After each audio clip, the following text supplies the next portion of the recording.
Let's see. Hello, everybody. Here we go. We got. We're here to talk 1986. The vehicles are part 2. I believe R.A. Rayne is joining us. Just like running a little behind here. Let's see. We all got weird shit in the chat as per usual. We've got Lynn Green here saying she has sexy AI pics of Scarlet and Baroness in her latest status post on DeviantArt. Yeah, Lynn Green, why don't you drop your DeviantArt link in this chat because I want to check it out. Sounds good to me. Some fan fiction kind of stuff, so like a whole storyline going on, and some art. We got Melted Copper here again, and we were mentioning it is a 420 show. Yeah, it is a 420 show. Hello, how are you? There he is. What's up, brother?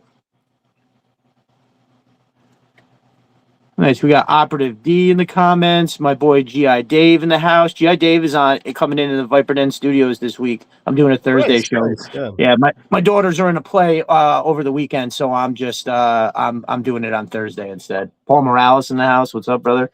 Melted Copper, always here. Oh, nice. Stephen Johansson is here. G.I. Dave. Let's see. Dreadnok E. Thanks for coming, everybody. Or Ezekiel.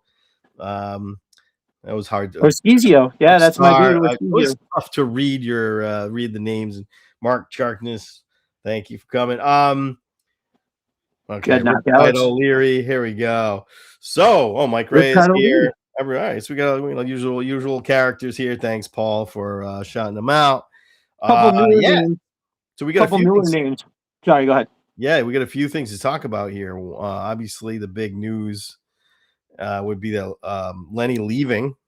Crazy. And our thoughts on that, but and then we'll get into 1986 because I imagine it'll take a while. It's also 420, which Melted Copper is mentioning is a bunch of different days of it is Smoke 'em Up Day. I don't really do that. Nice. So not that I'm like against it. I just doesn't work for me particularly. It's starting not to work for me in my older age. I'll tell you. I've heard stories from other people, making them anxious and shit. And I've had a handful of nights in the past month that I've done my thing and gotten to bed and went, "Oh no, it's happening again." God damn it! All of a sudden, shit I'm not worried about all day long, all of a sudden is a literal nightmare, and I'm almost getting out of bed to like do something about these things. It's so I'm just like, all right. I mean, it's what are you gonna do? I don't care. It's fine.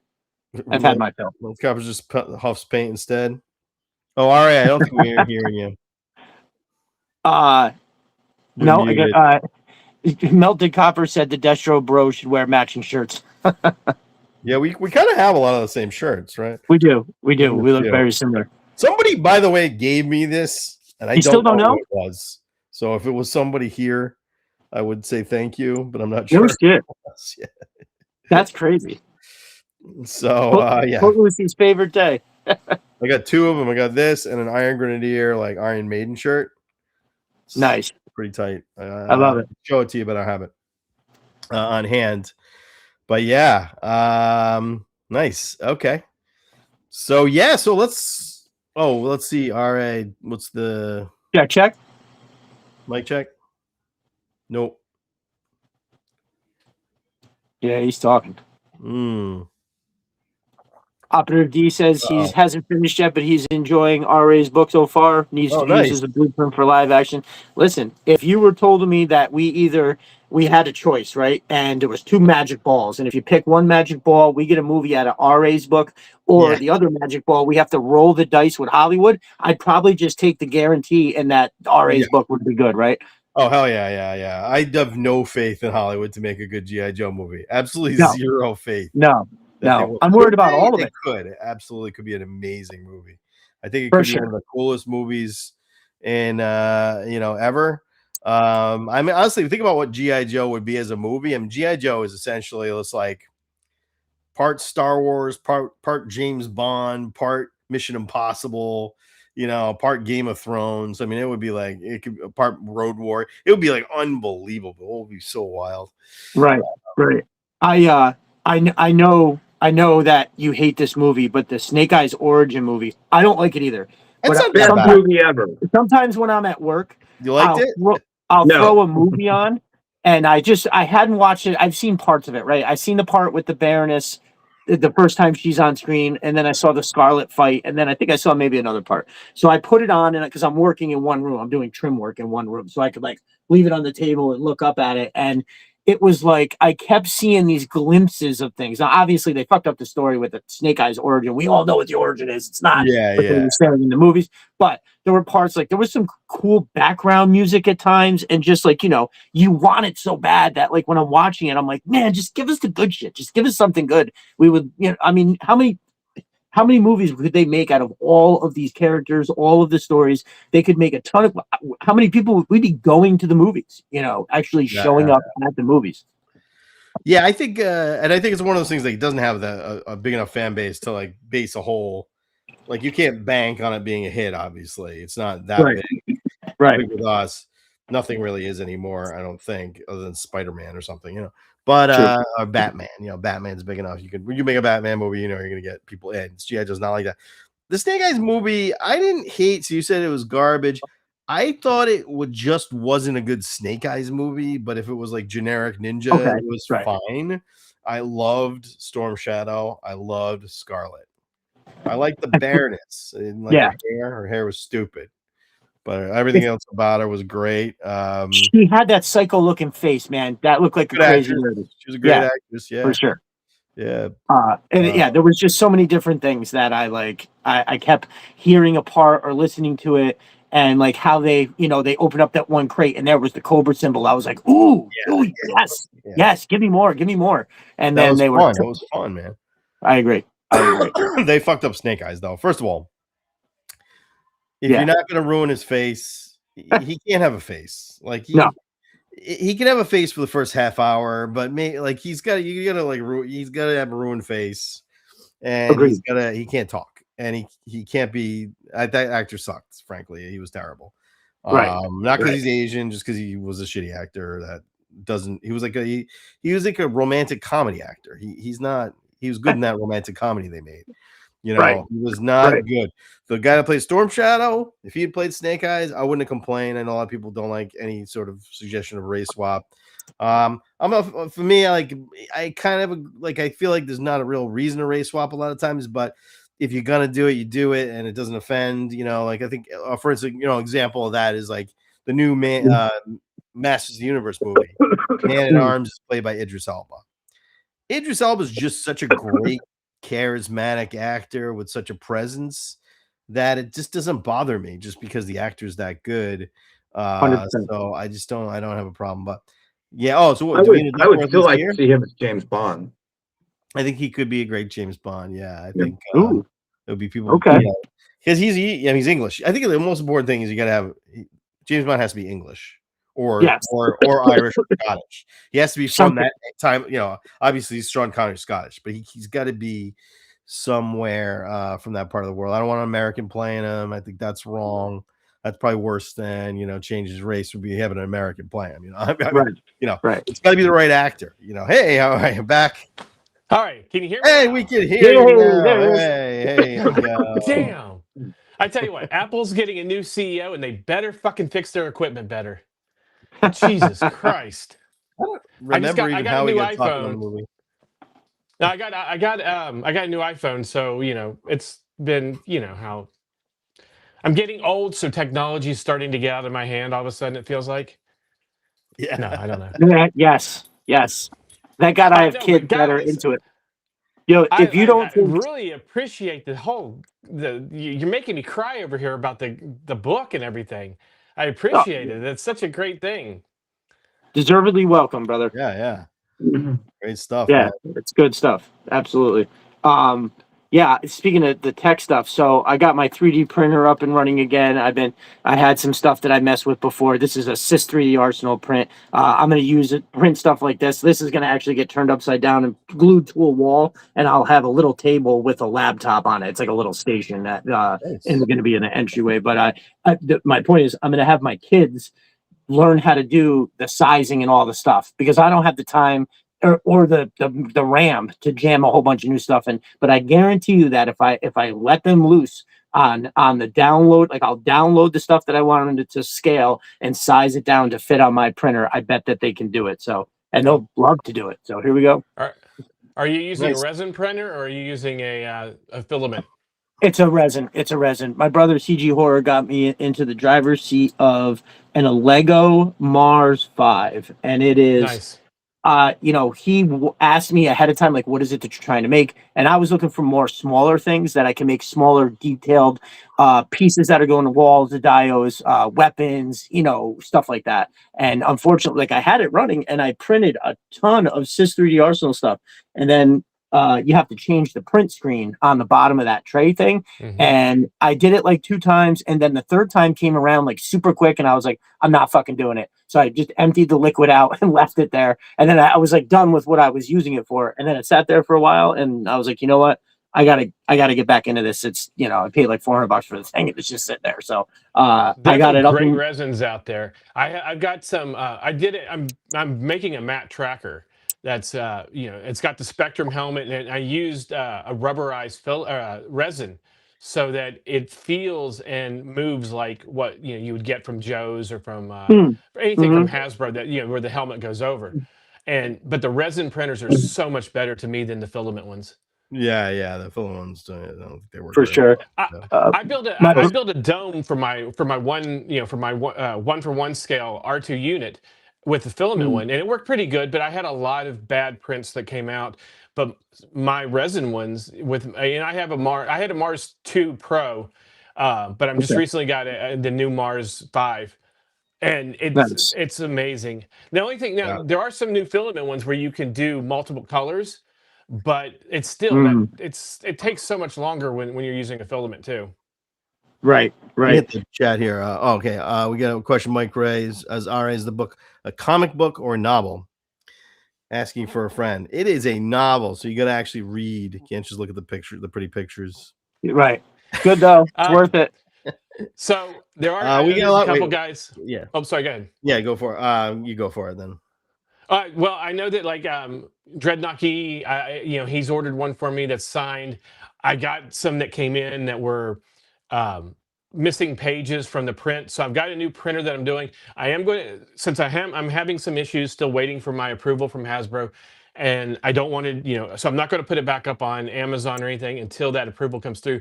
But I am going to sell it through my website. So if anyone wants to still be able to purchase it, they can through the website. Just if you go over to my website, rarayne.com, you can go there and contact me, and we'll set it up and everything. Nice. But, yeah, it's still available. You can put in the chat, or I can put in the chat. Yeah. My brother G.I. Joe guy 84. That's my boy Conrad Hauser. He says, "Child labor, the best reason to have kids." Yeah. Pop Cole Frenzy in the house. What's up, my brother? Good to see you. Yeah. So we were talking about the movie. Snake Eyes G.I. Joe Origins being a complete disappointment. That's true. We should do a movie review. Like we'll talk about it or something. We should watch it. I'm in. I'm down. Let's do it. Yeah. That'd be fun. But I have to rewatch it because it's been a while. But I don't hate the movie. I don't hate the movie. I hate it as a G.I. Joe movie. We can do a Mystery Science 3000 type movie review with it if you want. Yeah, you can't do it over it because they shut you down in like 2 seconds. I tried it. I tried reviewing my second live stream as some of you were there. Michael Foley, I believe, Mike Ray, I believe, and Melted Copper were definitely there. We tried to play, and yes, you were there as well. That's right, Birdman. I was thinking you were in front of me. So, and we tried to watch the drug episode of the Deke series, and we got about 20 minutes in. We were jiving with it. It's a hilarious episode. It's one of the worst pieces of shit. It's just terrible, and they shut me down right in the middle. Honestly, they should pay you to do that because I had never seen anything from the Deke line. There's no reason to watch it other than to make fun of it. It's absolute dog shit. It's just. I don't have any, like some people have. I feel like people are this way about everything in G.I. Joe. There's people who are like really nostalgic for the 93, 94 years, like the neon glow shit. and the Deke series. There are people who like that. I'm like, my love don't go that deep, man, because because I think like my theory is if you really, really love something, then you have standards for what is counted as that, right? And it doesn't mean your standards are right. It just means that my standards are mine. And like so when they deviate from what is G.I. Joe, it's no longer really G.I. Joe. It's like I feel that's an ongoing conversation that's going on with Star Wars, where it's like, people are like, I love all Star Wars, any Star Wars, throw a lightsaber in it in Star Wars. I'm like, no, that's not what Star Wars is, right? Star Wars has like there's a system of things, and sometimes they make Star Wars that doesn't feel like Star Wars. And now I can't say that because I try to enjoy all of it, especially Star Wars, because that was what kickstarted me when I was 4 years old, and I recently went back and watched The Acolyte and all of the Book of Boba Fett and the whole Mandalorian series again. Now, it's not a lot of that's not great. It's not. The writings, as a writer, sometimes you just go like this, why, how, but I try to at least find, even with G.I. Joe, I try to find something about it to like, or because I am a fan, I will find something within it that I like. Like, by no means do I like Origins Snake Eyes or Rise of Cobra, but there's elements that I found within it that I can enjoy. Now, it doesn't mean I can't go back and rewatch it whenever. I mean, even going back to watch the original cartoon. I am not with you on this. I am 100%. I hate I actually don't like. There's a lot in Snake Eyes Origins I do like. I don't think there's anything in the Rise of Cobra I like. I don't think there is one element of the Rise of Cobra that I like. That feels like G.I. Joe or the very first opening scene with the Destro origin I thought was decent, right? Like that has almost nothing to do with the rest of the movie. Then Destro sucks in it. He's 100%. 100%. Yeah, he's a some of the pit stuff I liked. When they get to underneath the Arctic with the nano vipers, there's pieces of it. Honestly, the pieces that I pulled out and that I put in my book are basically the pieces that I enjoyed of it. There's parts that a Cobra Commander origin where he kind of is U.S. military. Kind of, if you add that to the others where he was a comedian and a secret assassin and all this other stuff. If you add that and you put that into the mystique of he was also part of Cobra Law, and we don't know what his true origin is, and just add that into the overall mystery of who Cobra Commander is, it's okay. I mean, it's kind of like the Joker in Batman. There's so many different origin stories of who he is that now they've all kind of blended into. You don't know what the real thing is. And I kind of like that for Cobra Commander. The Nano Vipers could have been really cool, but they're terrible. I've joked about the only thing I like about Rise of Cobra, the action figures were good. Yeah, the action figures were very good. It's definitely true, especially the second wave. Oh, actually, Mark Chark just mentions Dennis Quaid's Hawk. Maybe the only good casting in that whole movie. Yeah, agreed. That's Ray Park as Snake Eyes is fine. Guys, the Baroness was way hot. I hated her in that movie. First of all, this is why I hate this her in this movie. She's has to have an accent.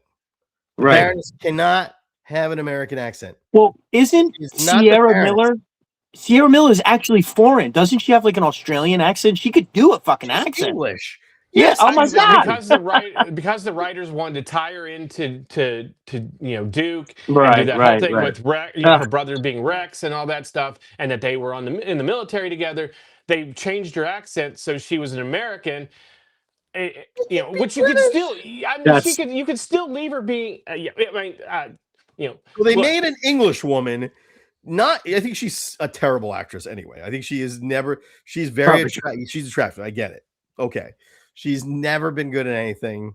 She's good to look at, but she's British. Yes. There's just no point. And Brendan Fraser was not Flint. He was like Lieutenant Stone.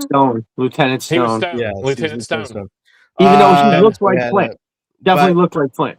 Oh, so Well, Davina yeah, Duckworth says you didn't like the first. You didn't watch the second one. I think the second one's way better than the first one. I like the second one's okay. Second one's way I better agree. than the first one, but that's not saying a whole lot. I mean, No, there it's are not a good elements. movie, but- Cliff Right. Ninjas. Hello, Cliff Ninjas. I mean, Yeah. Oh, That's 100%. the whole Himalayas thing was great. I mean, I enjoyed that a lot.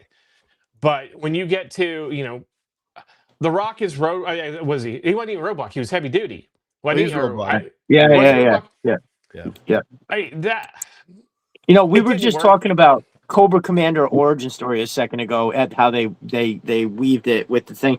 I was watching the episode 20 Questions the other day. Hector Ramirez, he thinks that Cobra's a joke, and finally they get him right in front of Cobra, and he gets a sit down interview with Cobra Commander, and they cut to the two of them in a room sitting down, and Cobra Commander says something. He goes, and it was at that point I raised a mutiny at my military academy, and then something happened and the conversation got ended. But I was like, oh, what's that about? You're not going to get it much more of a from the horse's mouth type thing other than the comic books. I don't know. I don't remember ever hearing that before. I thought that was interesting. Bruce There's Willis was 5 cool. or 6 different origin stories for him, and which is cool. Cobra Commander should always be a mystery. You should never. That was why when you knew for sure it was Rex Lewis and you'd seen what he looked like, it ruins it automatically. His face should never be seen. Even the Rise of Cobra, you should have never seen his face in that before or after. I love his origin in the Larry Hama comic, though. I do love it. I think to me, that was great. But Channing Tatum was good in the second movie. Yeah, he dies in the first 30 seconds. First That's 5 why minutes, he was good. Firefly was awesome. Literally 5 minutes. Some of the casting in the second movie is great. Firefly's great. I did not like really Firefly in the second movie because they showed his face. Cobra Commander knew who he was. I'm like, what is this? That's true. That's true. Unfortunately, with a lot of movies, you're going to see the characters' faces if they're going to get an actor that is known. I mean, when you have something like Ray Park, you're not going to show his face because you don't need to. I mean, Right. Every time you've ever seen him in a movie, really, he's been, under some kind of prosthetics or makeup or something. True. Yeah. I hated how they used car salesman, he had global terrorist, the American dream, exactly. Right. He had the mind bender monocle too, and that was driving me crazy. When they started weaving all this shit into to cram it in, and it's just I don't know that was one of what I really drove me nuts was that the glass mask could have worked if they would have just stuck with it all in the very beginning and kept that all the way through, but there was so much Destro's I feel like his silver mask didn't feel right. It didn't look right. No. I think there's something with the nanomites, right? You could find a way, but it has to look more like a iron, not moving iron mask, right? I don't know. That's probably going to be really hard to do. In the book, I'll tell you this. In the book, I took it where Mars technicians or Mars engineers used the beryllium and they combined it with plastic, with a rubberish plastic that made it more flexible. So when it adhered to his, it almost was like a second layer of skin over his face and head that he could move with it, and it would, he'd still be able to move his mouth and everything. And it was so flexible that he made gauntlets for his hands out of it. So that's why he has silver hands in the figure. But it was done, and I could have, at one point I was going to do it with nanomites, because you could have done it. It could be easily done with nanomites, because they'll just continuously flex and move along with where his facial expression is going to be. You know what? I actually just prefer him having a stiff face, but what's funny? Are you aware of this? If anybody read all the whole run, Birdman, you read the whole run after the IDW? Okay, he doesn't have hands anymore. Destro lost his hands in a horrific accident, and now he has robot hands, which is not one of Larry's best moments, frankly, as a writer. I was not a fan of that one. But that's what my other problem with the movie is. He's not with the Baroness. No, Destro has to be with the Baroness. I can't accept that. Nope. Right. I hate that movie. That movie sucks. That's the worst of them, I think, of all. I think I would take Origins way over a million times before I watch Rise of Cobra again. Yeah. There's a lot of good stuff in Origins. It isn't a good movie, or it isn't a good G.I. Joe movie. It's a mediocre movie. I think the same thing with Retaliation. They're mediocre movies, but Retaliation is actually a decent G.I. Joe movie. It's like fairly faithful. It's just very small scale. It doesn't, the Cobra Commander looks amazing. There's a pretty good, Jinx looks great. That was Jinx such a cool looks design fantastic. for the Cobra Commander. Yeah, I loved it. I would buy that. Legit. Figure that. I didn't mind Rachel Nichols as Scarlet. There wasn't much for her. She wasn't a bad Scarlet. I didn't like they changed your costume. Because they now everybody had changed, that. and they just wearing just black bodysuits. Yeah, well, they're all the black same thing they did with X-Men. They stayed away from their traditional and went with that black leather. And I'm sorry, accelerator suits. I've done this joke since I was doing, a web series years ago. G.I. Joe do not wear accelerator suits. Cobra does. Joes are in just a normal fatigue, or they're in their individual costumes or fatigues. The accelerator suits, you save that technology for Cobra. Let Mars design it. Let extensive enterprises pay for it. Keep it with them. Keep the Joes more traditional. Keep it more military. Right. Okay, Michael Foley says the Retaliation lady. Okay, she was bad. She was not a good Lady J, but you can't not enjoy her performance. I'm just going to say that because she's the horrific sexual exploitation that they did of her. Yeah, it's like basically everything. The whole movie is like. I forgot she was even in the film. In sweat and like tight pants to booty shorts. Distract the senator. Remember that? They really leaned into that without a doubt. They really did. They made her about as exploited as possible. I mean, and she doesn't. Yeah, other than that, she feels nothing like Lady J. But I thought she was nice to look at. For sure. Very. I don't even remember her at all. It's hard to fault her in the movie because she does a fine job and she's very easy on the eyes, but she does not look anything like Lady J. She was in Agents of S.H.I.E.L.D. for a little bit, and I mean, she's not a bad actress, but she's not a Lady J. Not what I would have wanted for Lady J. Now you need like Rachel Weisz or something, some British lady. Right, some slight, who can be a little badass. I don't know what they're or Emily Blunt or I don't know. I'm throwing names out there. Emily Blunt would be a good Lady J. Yeah. Somebody who's just has that. Mila Jovovich would have been pretty good. She was doing Resident Evil stuff around that time.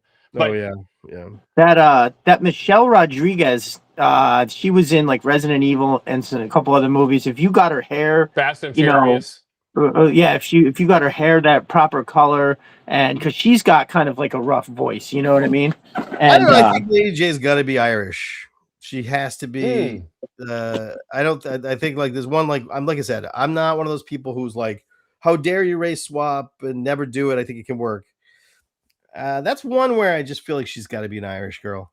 She's got to be. It's like inner file card. It's like stick to it, man. Like just Rachel Weisz would have been a good choice. Back when the movie was out. I mean, now she would be. I think she would have aged out yet. Yeah. There's a million of women like her that could. Yeah, Emily Blunt. Oh yeah. Emily Blunt 420. Yeah, she'd be great. I don't know, but all right. Well, Emily. So real quick, look what I got in the mail today. Oh yeah, nice. So I'm now all caught up on my Haslabs, and I just have to give a quick shout out to my brother curator Dan Collects. That's the gentleman that put me in the driver's seat of the Figureless Rattler, and then found the Baroness and Wild Weasel on Facebook Marketplace for $135. And then also from the same guy got this Dragonfly. He paid for all of it and sent it to me. It was just like, we'll figure it out.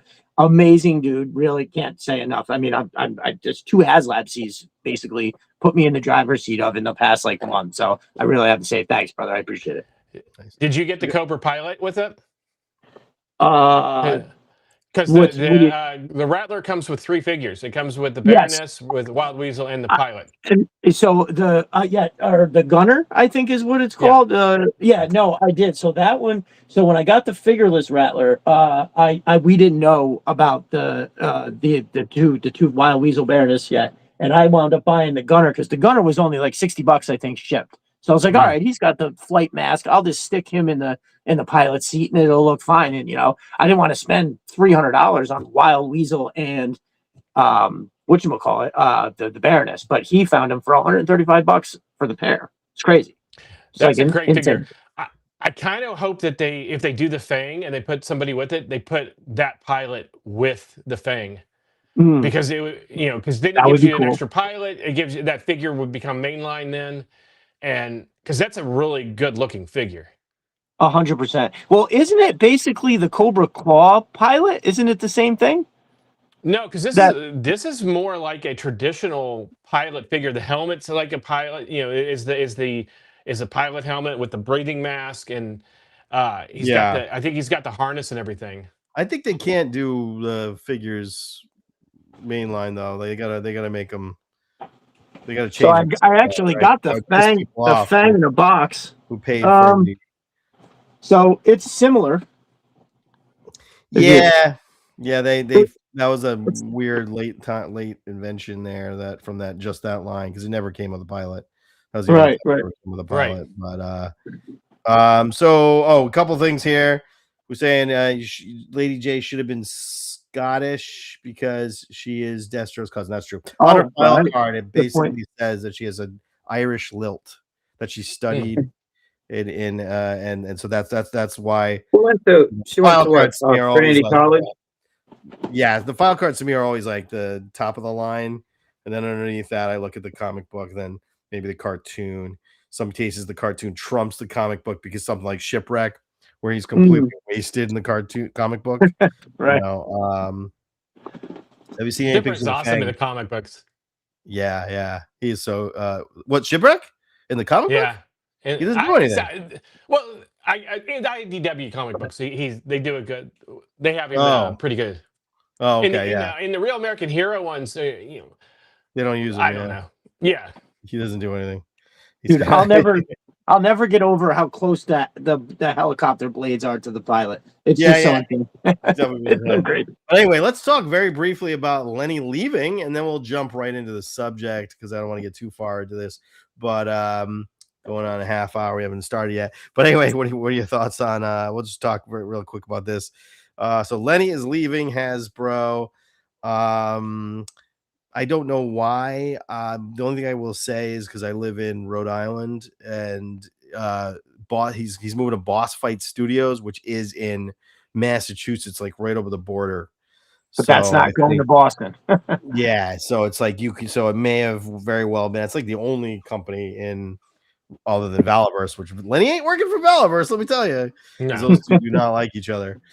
There's a lot of chatter, we'll call it, that there's something going on with Hasbro, or there's something that's going to be happening with Hasbro that they're saying that a lot of the designers and stuff that are not wanting to move their families too much are taking lesser paying gigs to keep their families in the same locations.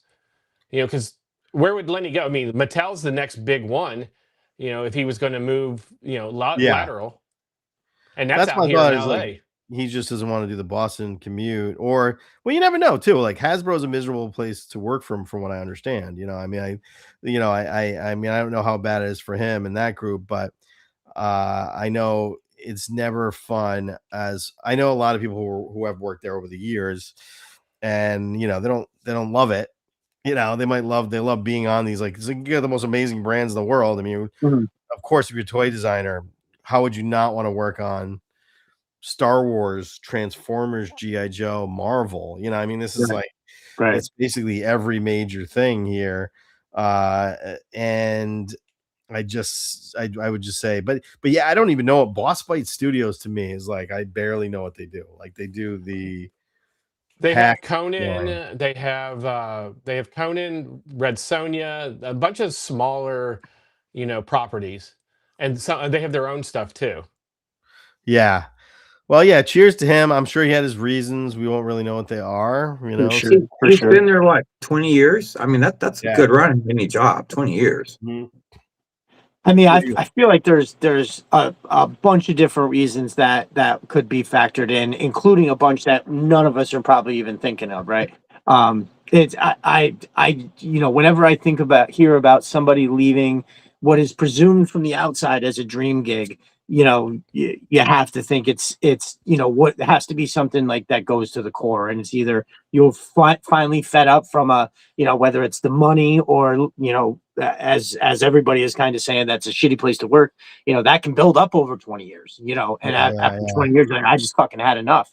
And you got to make those choices. So I've always had my own business, but for almost 10 years, I wound up with what was a job for the government.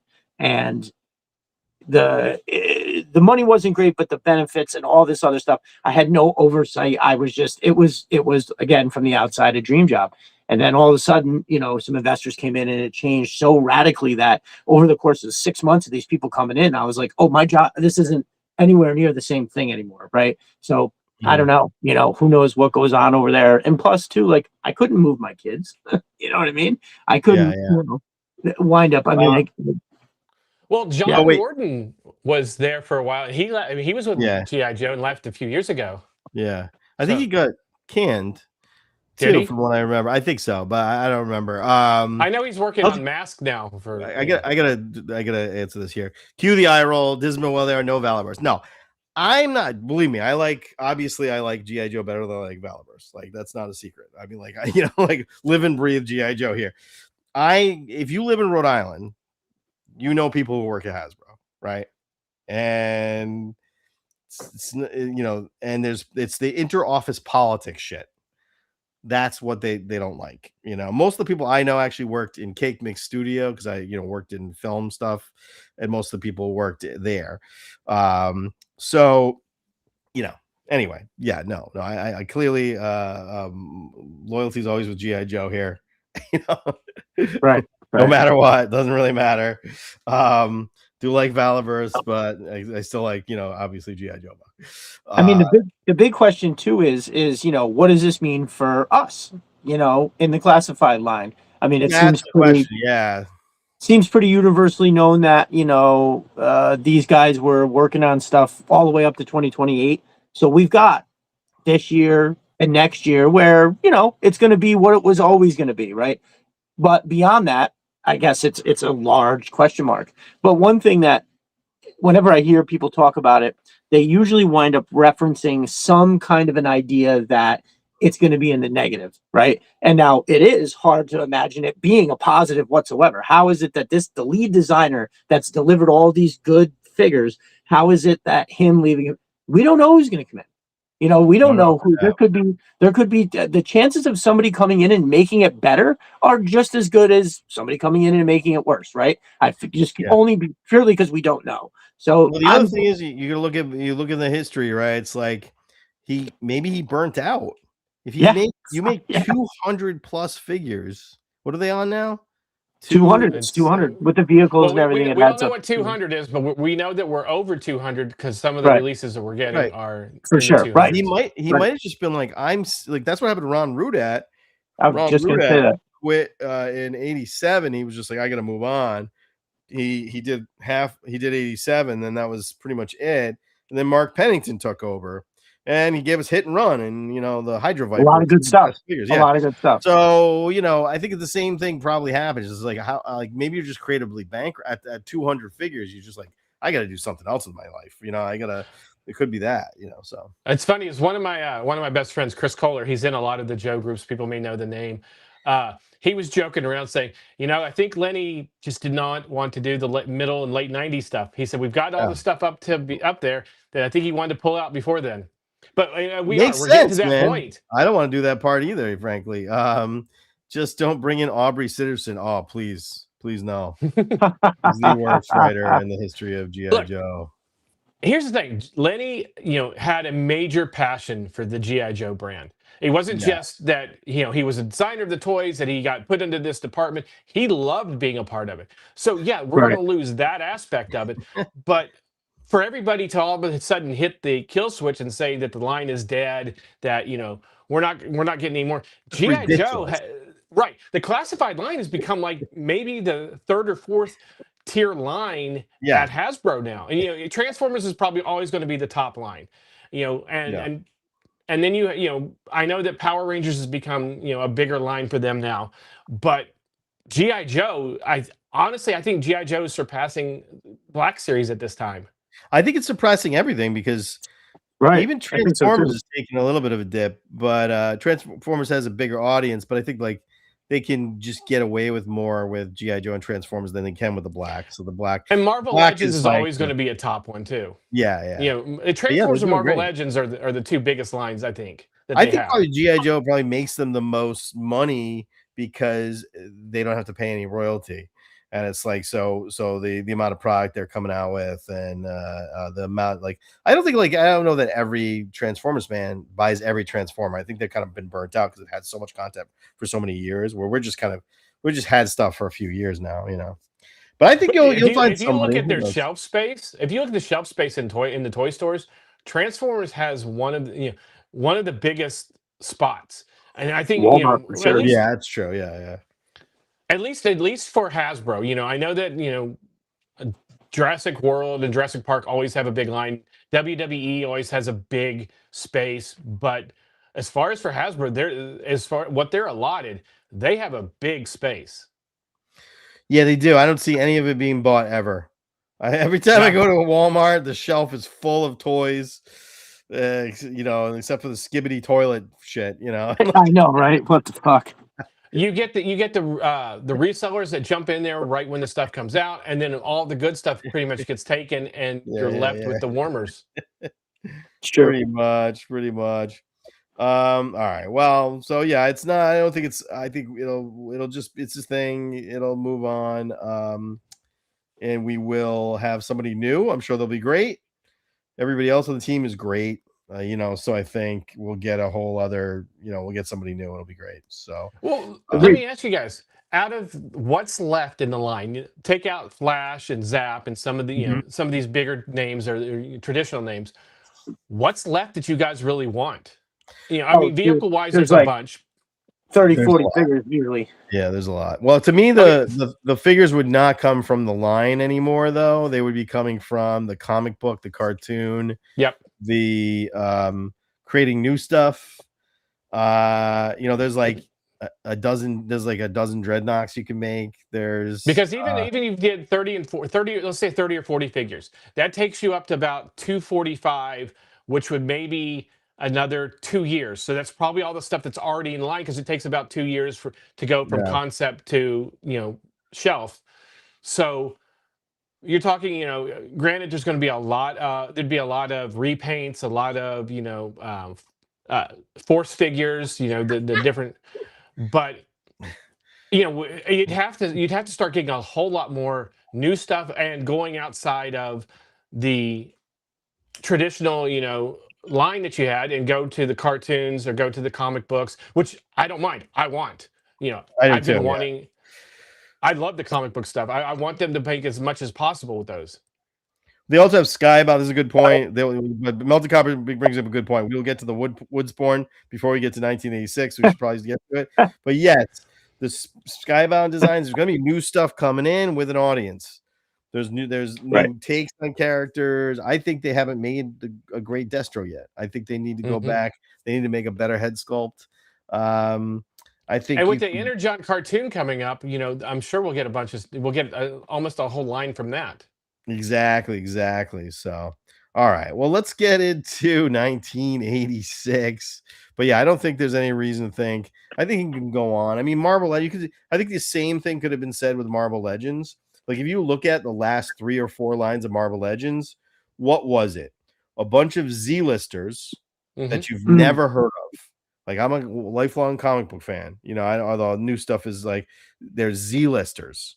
Yep. And Deadpool number 37 Wolverine number 107, Spider-Man number 200. So I think we got to probably look at that as being part of the future. We're going to get like a lot of different versions of characters. Some of it will be great. We might get ultimate versions of those characters. And then, and I think, as if you're a Marvel Legends fan, you're probably burning out a little bit, like and they do a lot with Marvel Legends and Star Wars Black Series where they update characters that they've already done. So we'll get updates of Duke and Snake Eyes and Destro, where they've redesigned everything and give us a better look than what they were, because let's face it, now they have a lot more money coming in for the figures than they were when they first started doing those figures. It's criminal we don't have a Snake Eyes version 2 that is since the first one they came out with, which is good, but has a lot of problems and is not quite a Snake Eyes version 2. That's crazy. That's your number one figure of all time. Like I don't understand why you. But all right, let's get into 1986. What were your feelings of 1986? We're using 3D Joes. I always got to try to remember. 3D Joe's is an awesome resource. We are using them with permission. Carson is a lovely person who does a lot for the G.I. Joe community, Operation Recall. He's got his own line coming out right now. 3 3/4 inch figures, which looks pretty great. But yeah. So where were you in 1986? What was your relationship with G.I. Joe in 1986? This was the nexus point for me, 86. While I really appreciate a lot of figures that came out at literally 88, 89, 90 for sure. Like some of my favorites came from those years. But 86 is where I went, like it was slowly ascending, right? Where I didn't get any in 82, but 83, 84, and 85. By the time 85 was over, I was like, there's never going to be anything cooler than this. And then I remember thinking like, this is it. There's no way they're coming out with like more of these, right? Because I've already had so many. And, there was no other toy line that had, like, think of all the figures that were out by the end of 85, right? It's a lot of different characters. And then 86 came and they had like Beachhead, Low Light, just absolutely insane figures. So by the time 86 was here, I was full blown obsessed. But also to our point today with the vehicles, I got a bunch of shit for my birthday and a bunch of shit for Christmas that year. And it's what shaped like all of my G.I. Joe playing. I don't know how many vehicles I got like after that. It was stuff I got like a Terradrome later from a garage sale or whatever. But like in 86, I got the Surveillance Port, the Havoc, the Hydro Sled. I think is the Recon Sled this year. I think the Recon Sled came out this year. It did. I got a Tomahawk. Unfortunately, I broke it like in the second week I had it. But anyways, I got a lot of stuff this year. So it was like, it's like the primo year for me. What about you, Birdman? Night Raven, Terradrome, both for my birthday. Nice. Yeah. That's awesome. Yeah. That's amazing stuff. Yeah. What about you, R.A.? Like this was the Serpentor Rise year, this is when there were so many great things. I mean, the Swamp Fire, the Thunder Machine right there alone was, and then you put on top of the Night Raven. I love the Conquest. I thought it was such a really cool looking, different design for, 100%. for an airplane. Of course, the Terradrome, the Stun was awesome. And, then you have Serpentor with his Chariot, which was, amazing. It was so much fun. I mean, there's so many iconic, vehicles and the Tomahawk alone. I mean, God. Oh yeah, totally. That was amazing to have that in your line. Yeah, absolutely. Speaking of which, so I'm gonna go in a weird order because that's the way my brain works, and I think if we went in the most boring of order, it wouldn't be the most exciting. So we'll hit the. So let's start with that since you mentioned it. The Cobra Air Chariot. So this was of course, every single year they came out with a guy in a miniature vehicle, and it was like that for me. It was always the highlight of the year. It was like one of the best things was to wait for who you're gonna get. And this guy, I love this guy for sure. The box art is incredible too. I love this thing, but my first thought was, how does this cape not get sucked into the fan? Oh, 100%, 100%. I feel like doesn't something like that happen in the G.I. Joe movie where they like he does that, he like feeds the cape in the fan, or I'm making that up. Something like that. Well, I know that No, that sounds familiar. There's one of the superhero shows that talk about why it might even it's Incredibles. They talk about why superheroes shouldn't have capes. No They get cape. caught in fans and stuff. And it's like, duh, that makes the most sense. Yeah. But you know, I always wondered why the cape didn't get sucked into the fan. No capes. Yeah, I think it's just super fun. This like it's like almost like it's really great for rallies. You know, I think Cobra was big on rallies. You know, you can imagine just floating across 1,000 Cobra soldiers, Vipers. You know, all in line. It's very. I can always see Cobra Commander standing there, you know, with Serpentor overhead, and I'm like, why didn't I have that? Right. Mine better didn't make that for me. Yeah. Destro, what you gave me? What? No, I should have had this. Great The box package was art. awesome. Yeah, great box art. Soft goods are pretty dope. I mean, it's just crap material, but it looks awesome. Kind of though. It has a sparkly thing going on with it. Yeah. You know what gets weird about is the remember the snake head falls off or it comes off. You can almost like shoot it off or something. That's one of the things I like about the classified one, where they actually gave it more of a purpose. Yeah. Other than just being decremental. It has the teeth on it too, which is such a good piece. You know, I haven't even taken mine out of the package. I took the figure out to do a photo with it, but I'm really going to have to take care of that. There's so much shit that I had to open still. It's disgusting. It's so good. It's got teeth that fold out. It's got a machine gun hidden in the mouth of the snake. It's absolutely gorgeous. It's one of my favorite things. And the mouth opens and closes, if I remember correctly. Mine's been put away for a few. Yes. It opens and closes. The teeth, you have to actually pry the teeth out with a little something small or a fingernail. It's kind of hard to do. And it's pretty great. Yeah, it's pretty insane. So I just love I love this thing. Yeah, this thing's great. It's also, you know, one of the things that makes it fun is things like shoving the cape in the fan. You know, like to me, the little vehicles were about destroying them and having them fly off and smash into something. Right. For sure. I think I just get kicked out. I felt like it was just like the perfect size. It wasn't too big, wasn't, you know, teeny tiny. I don't know. I thought I loved it. Even as a kid, I was very wary about Serpentor. Just being like, you know, like you loved Cobra Commander and Destro so much, even though, you know, Cobra Commander was like a coward, he was our coward. And and then this guy comes along and he's just a raging asshole. So it was kind of, you know, but I did think he looked cool, and I snatched this up super quick. I thought it was amazing.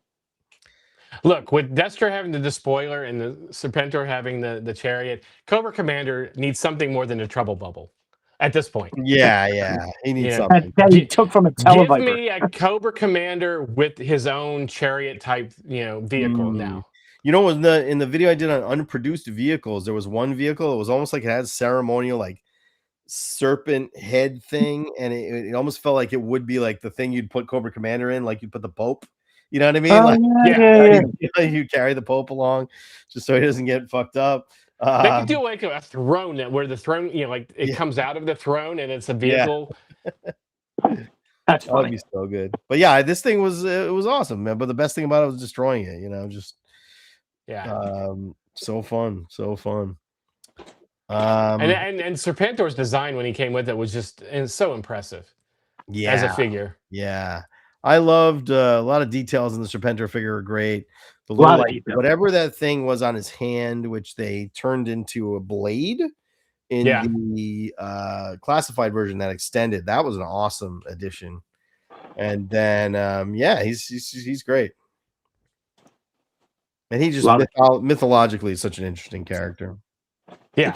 Listen, I mean, not only is that character transcends just the actual G.I. Joe line in terms of like how crazy he is and the idea behind it. And when you think about the Serpentor Arise, which is probably my favorite G.I. Joe thing, right, of the Sumbo era, Like just think how bonkers that is. That like even as a kid they use just enough language, right? Like I remember first hearing Dr. Mindbender say deoxyribonucleic acid for the first time. Your fucking head exploded.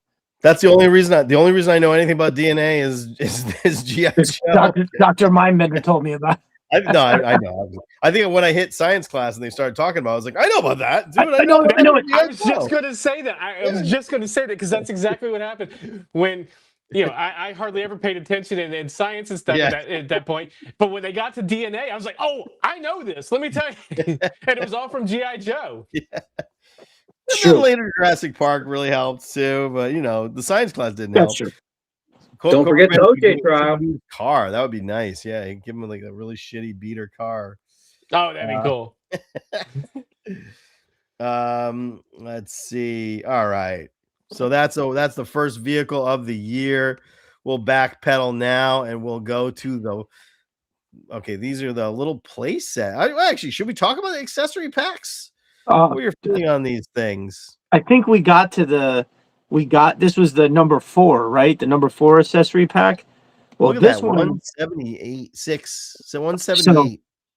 So I bought 2 of these because it had Scrap Iron's missile system, and it was like a crimson version where the thing was red and the missiles were black. It also had Firefly's weapon was in there in white. I'm looking at it right now. I'm having a hard time remembering what else, but I definitely was like, when I saw that they were out and that Scrap Iron's missile system was in there, I was like, I have to have that. And I bought one, and I think my dad was like, and I was like, man, I would love to have a couple of these missile things for, to surround Scrap Iron with. And my dad was like, oh, all right, well, here, get another one. Hey, $1.98, man. He was swinging the cash. No, I'm just kidding. In 1980, that was probably a lot of right. No, it's like, probably $20. When you probably look $20 now. When you look at the price of shit, it's like, come on. Oh God. Classified would charge like $25 for that shit. But I'm surprised that I'm really surprised they haven't done this yet. I know. Especially since they fucked up all the weapons, made them all bendy and shit. By the way, if you're going to give Cobra Commander a car, you got to give him Swindle from Transformers, from Bruticus, the Jeep. You give him Swindle, and it's perfect.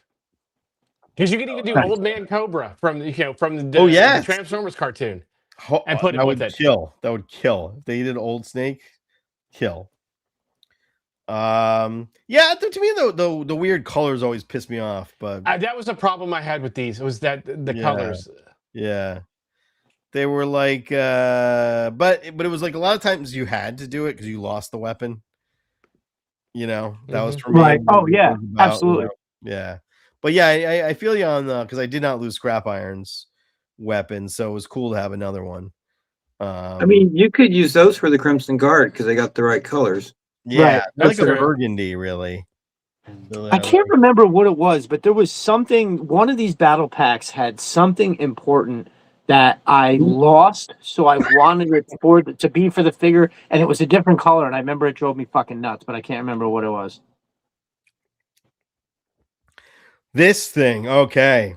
So we got 3 little settings in this year, just like we had last year. Which we talked about. What the problem with this picture is?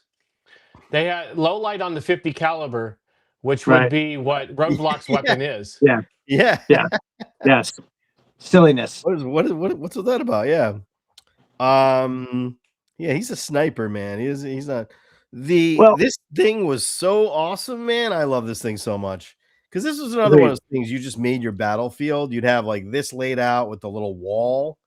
Yes. The little like almost all of them you just took the one piece, and that one piece became like your main. Like you needed the cans from the other one, like the oil cans, and then you needed sandbags, and you had sandbags and the sandbags and the gun crater that are so cool on this. Oh, so good, yeah, absolutely. I love the. I made one of these in the backyard, like life size. Really? Oh. Yeah, nice. It was cool. It fell down, but it was cool. Yeah. Did anybody get injured? I mean, we got hurt all the time as kids. Of course we did. Yeah. We didn't make anything like this, but we had forts that we built because we always had BB gun wars and bottle rocket wars and stuff. Yeah. But nothing that cool. I wish we would have done something like that. This thing is wild, man. This thing is, you needed this. This was like top tier, absolute necessity. Well, because as kids back then, we didn't have like a shit that even that like today. There was no Hobby Lobby. There was nothing that you could like make stuff out of, right? You would just have to grab shit that you found around your house to like try to make up these play sets, and it was hard. So getting these, even though they're just like these tiny little things that maybe that like this one is actually a lot different than maybe some of the other ones. This is a whole, it's got a roof and everything like that. It's what Mo's mind like it was sort of kind of the inspiration for the Outpost that he made, but it is like obviously way more detailed and shit, but still, no, I love them. But the thought process that went in with this, you have three I-beams there, and then you have a fourth that's like a 2x4 that's at an angle holding this thing up. I mean, it's awesome. To me, that's the stuff that really makes G.I. Joe great, is like it feels real sometimes. Like they do these little weird things. Like this is not a well-constructed piece. Right. Shit they threw together with in what a war they zone. had, because that's what you do when you're in like you're this is not like this is a thing they throw it together with some 2x4s. And the other thing I loved about it was you could knock the roof off. Yeah, right. And that was a good way to kill somebody. It looks like something that they found. They found the scraps and just put it together real quick to give them some kind of cover. A-Team style. Yeah, exactly. And A-Team was right around this time, right? Yep. So they were always taking shit and putting it together out of nothing. Yeah, I love it. Love it. So good. So good. Let's go to the other one. Okay, there's two more from this year. This one is my least favorite. Definitely. The Law. What are your feelings on this one? I feel like the concept is there. It's just so cheap and cheesy that even as a kid, you're just kind of like, eh. Now I did I think I got this later on at like a garage sale. And I do remember as it shows here with mainframe at the helm like that I did think was pretty cool. And then I think ultimately, like, man, I'm having a hard time remembering, but I think I wound up taking the gun off, putting the gun somewhere else, and then that became like part of something, like the computer part in that base. I did something else with it. I'm having a hard time remembering, but it definitely was like, meh a little bit.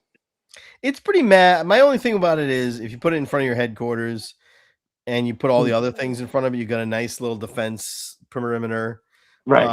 But who cares about this thing? It's just not very exciting. This definitely looks like it should go in front of G.I. Joe headquarters. It looks like it's something out of Star Wars, whereas the Outpost looks like it's something that they put together in the trenches. In a war zone. Yeah, this looks like it came straight out of, the Star Wars line.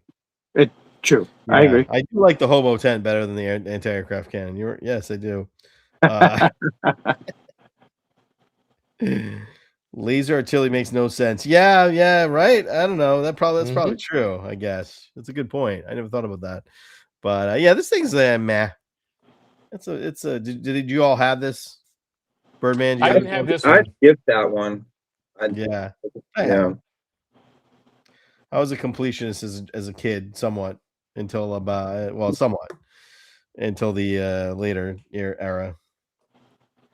But, I mean, I definitely always remembering that, like, I would have taken any of it, right? It's not that I didn't want this. It was, there were times that I've had to make choices, and, then I had huge family, and sometimes people would buy me stuff that, like, I didn't expect was coming. But no, this one I actually got from a garage sale maybe 2 years after it came out. Carlos Salinas says his favorite place is Checkpoint Out. Yeah, the Watchtower, Bivouac, Moral Defense Unit, Mountain Howitzer, the Cobra Bunker. You put all those things together and you got like this battlefield, which is what is so awesome about it. Yep. This one doesn't make for a good battlefield. I think that's my problem with it. Is the other ones, like you said, it feels like they just ramshackled the other one, whereas this feels like this is a thing that's planted. It's like it can only really defend your airfield, defend your headquarters. Right, The others right. are something that you could use all of the time everywhere, and they just became like part of that little like where you had a shootout. This is the other one of the year, the surveillance port. That one was pretty sweet. Yeah, That was pretty sweet. But this is another one. You look at it and you go, there was a lot of thought put into this, because you have those, you have the risers to balance it out, to make it level, and it just there's so much going on with this one, and it does look like something that Cobra would have in the field too. yeah, Right. So this was I could see a Hiss pulling up with some kind of trailer and dropping this off, and and setting it'd be an instant setup for them where they have now cover. Yeah, I was obsessed with this thing. Still kind of am. It's arguably one of my all-time favorite things from G.I. Joe altogether. Oh wow. So yeah, I had this, and then I would have the bunker kind of off to the side but back a little bit. Yeah. And so what it was, that was the center of it. The Cobra was here, and then the Joes would usually use the bridge layer to get over some kind of a thing I'd dig in the ground, and they would go, and then the battle would ensue. But this thing, so if you see how those risers, that what kind of holds it, and it's elevated off the ground for a portion of it, right? So what I always used to do is I would take a hose and run the hose like right behind it, so water was running underneath it, like it was like in water, you know what I mean? And that same water, the Joes would have to get over with the bridge layer, but I had like the night landing would pull up to this, and then in between the bunker and this, I would have Scrap Iron with all his missile systems laid out. That was like that was a huge core of that summer. That was everything started with setting up that and the bunker, and like there's something about how there's just different parts of it. There's the guy, there's the big machine gun on the one side. There's the radar dish with like, I think there's the sticker, right? That's got like it looks like there's like a computer or something there. And then you have the other part that has the little open window, so you could always stick somebody, even though it was at a weird height. You had to like try to lay somebody down, and it didn't work that great for that, but you could still get somebody over the top, somebody sticking a rifle out of that slot, and it had like another side to it too, where you could fit a couple figures up there. I don't know, man, just something about this hit like nothing else, and I had it for a very, very long time. Actually, it's one of the I've probably said this before, but I had a box chock full of majority of the stuff that I had when I was a kid, and somewhere in my 20s I lost it in a move. But that I had like all the pieces to it and everything, because I absolutely love that thing. I thought it was awesome. Pretty great stickers when you look at them. I'm trying to see what's going on here. Let's see if I can. No, I can't really zoom in much more. Very cool though. Yeah, a lot of good detail here. I could see this coming to the classified line. Put a trench striper with it and make it where it connects to the bunker, or the fortification bunker. Yes. You could easily put those two together. Yeah, that would be awesome. Actually, that would be very cool if you did that. For me, I thought they were doing the like bunker instead of the other stuff, but if they did it in conjunction, I think that would be because if they put it with a trench viper, then that's another, it gives you two where you can start, more. You can do more of a troop builder with it.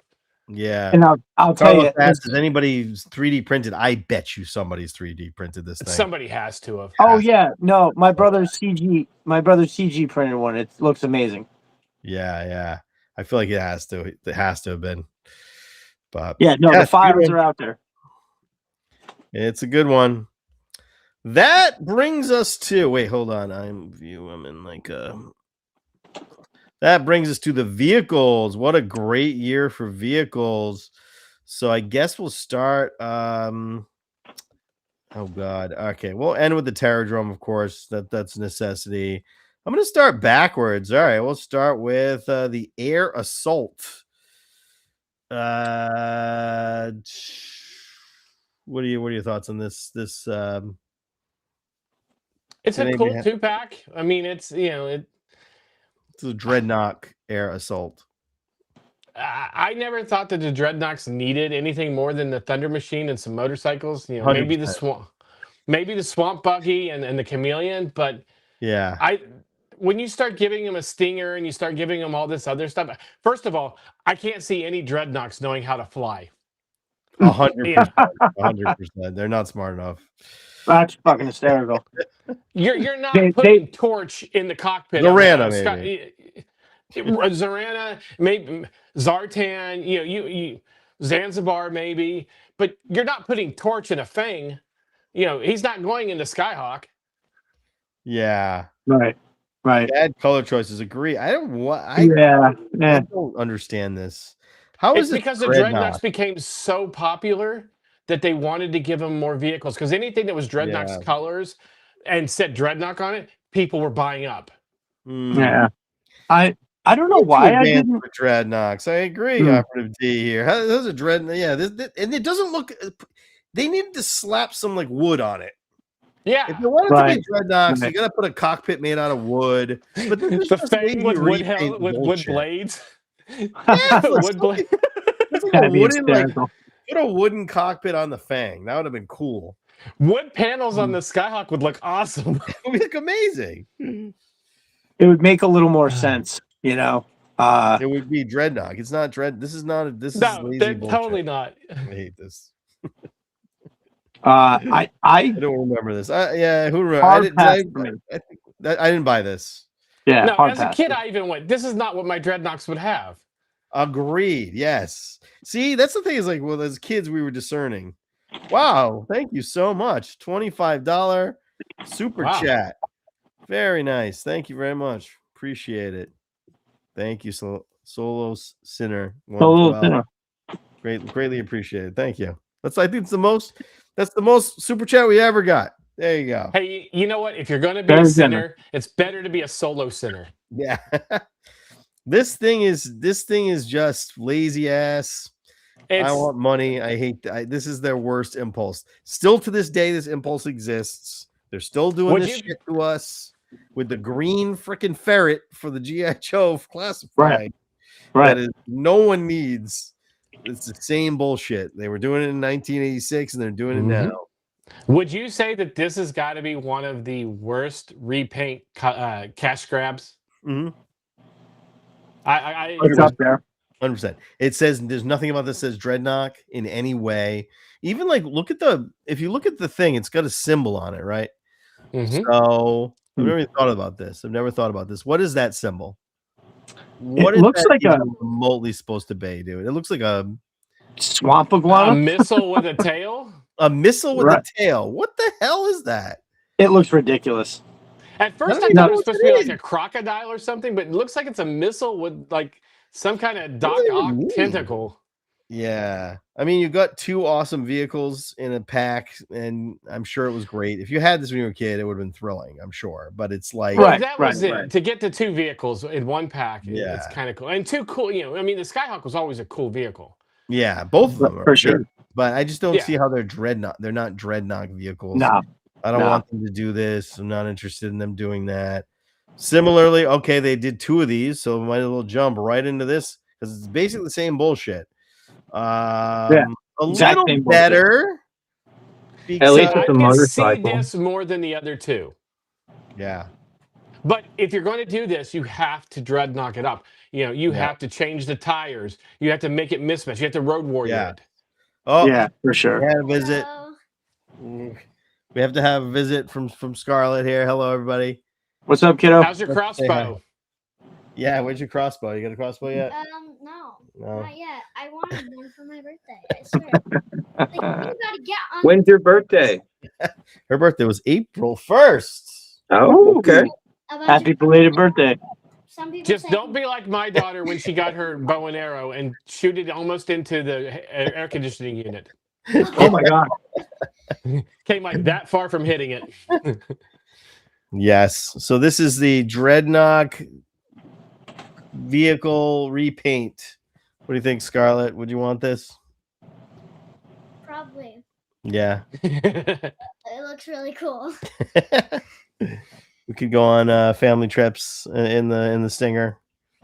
So you could have done the missiles in different colors too, and mismatch the doors or something. Oh, like Grace, people saying hello. Oh, hello, guys. Hello, everybody.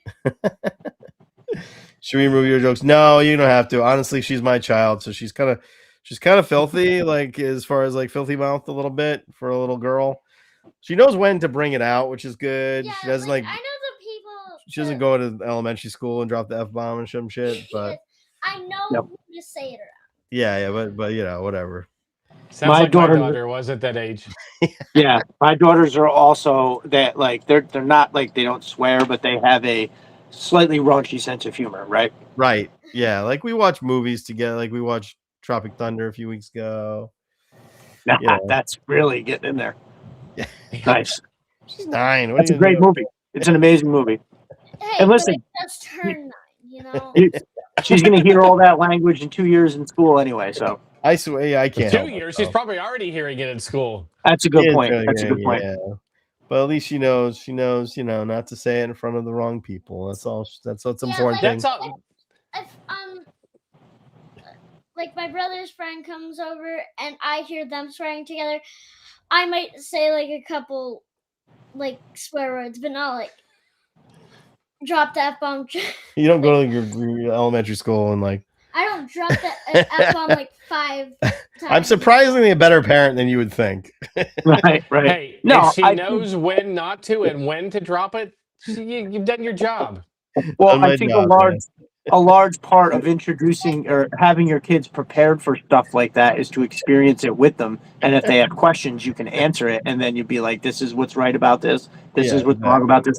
Hey, they're saying this as a joke kind of thing. That's, so I think it's great. Like not trying to express your feelings with swear words and just like saying them as a joke. Yeah, it's a joke. Yeah. We're not directing them at people. We know what I wouldn't direct it at a person unless it's my brothers. I don't really. Yeah, those fuckers deserve it, man. Yes, they deserve those little bastards. All the time. They deserve it. If they do one little thing, I'm dropping that. I always told my daughter if I'm going to be honest with her, and if she asks me a question, I'm going to tell her the honest answer. So I would ask her, "Do you want to know what the answer is?" And a lot of times especially when she was little, now she's 18, she's like, I don't care, whatever, just tell me.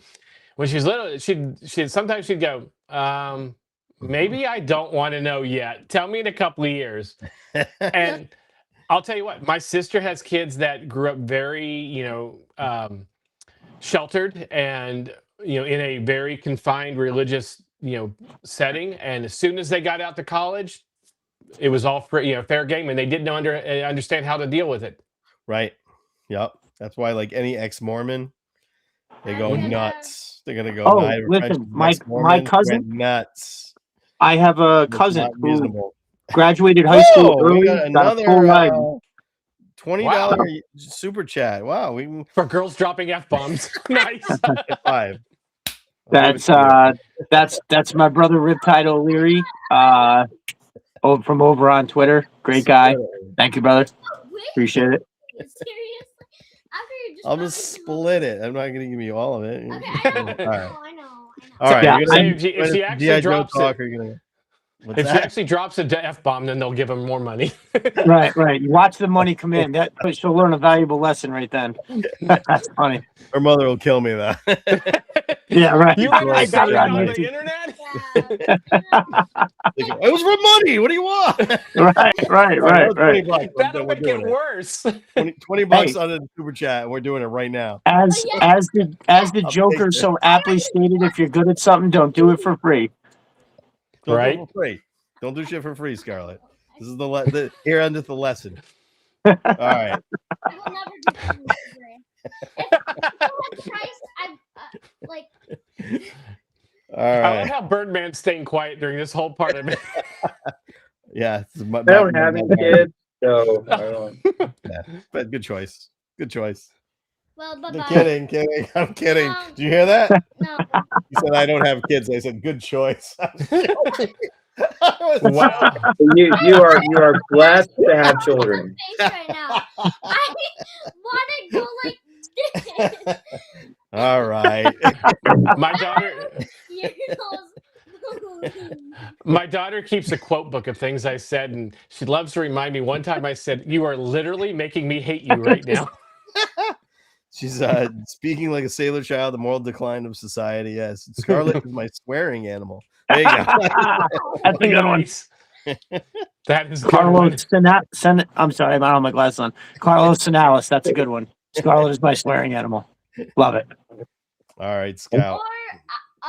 Or since my dad's Destro is my spirit animal, maybe Scout is my swearing spirit animal. That's what they said. That's what it said. Yeah. You just Yeah. said. All right. Oh, never mind. See, now you can start your whole Don't remember YouTube what I channel. Go to bed. Why are you up? 10:20. It's All right. not school night, so I don't really care. Bad parent. Bad. Neglectful parent. No, Right. Dad, no. Self-respect. It is all my fault. I do this to myself. All right. What do you think of? Yeah. What do you? I mean, you're getting a repainted Ram. This makes more sense to me than the other one. But you're right though. If you would put like a wooden door, or change the wheel colors on one of them, or or even the hubcaps, or just if you did stuff to make it look more like the Thunder Machine, it would be cooler. It would be awesome, and it would make sense because it's like, yeah, they're gonna steal shit from Cobra. Like, Yeah, there's no way they would steal a Ram there or steal a, and then the fact that it looks just the same, it's just a repaint. But even it's not even just stealing it; it's just grabbing stuff that's fallen apart that they're or are blown up that they're putting back together. Right. It is not. It was April vacation. So there you go. Yeah, the vehicles, as you guys said, the vehicles are definitely so much closer. I just detested those colors. They were just like, I just remember looking at them and thinking, you want to like it. It's a cool 2-pack. Those are cool, two cool vehicles. But just the color was like, no. So my grandfather loves Sears, and so he got me, I think, like all of them except for these two, right? Like there was the Crimson Hiss with the missile system and something else. I think he had gotten. But these two, this 2-pack and the other Dreadnok 2-pack were also Sears exclusive, I believe. And I remember him like showing me in the flyer, and I think it was this set that he showed me. He's like, are these G.I. Joe? And I was like, yeah, they are, but those colors are disgusting. So, and he was like, all right, do you want these? I would have been glad to have it as a kid. I think, again, though, look at the symbol. There's symbols on it, right? And they don't look like they're not Dreadnok symbols. They're Cobra symbols. One of them is a they didn't snake have a holding Dreadnok a sword symbol back then, did they? No, I don't think so. They didn't. Yeah, you're right. But it's like what is a snake? They're not snake symbol people. But the other thing is, this is cool though. It is color changing. So that would have been interesting, and that almost makes me like it a little bit. It is interesting. I can totally see the Dreadnoks grabbing a Ram, or a few Rams. Yeah, totally. That makes sense. They would have totally, there would have been mismatched colors, or there would have been, added little features to it. Dude, adding wood pieces is just hilarious because it's so, we don't have a metal door, but we have this big sheet of plywood, just fucking cut a hole in it. Dude, the Fang with wood blades would be amazing. It would be so good. Or wooden, yeah.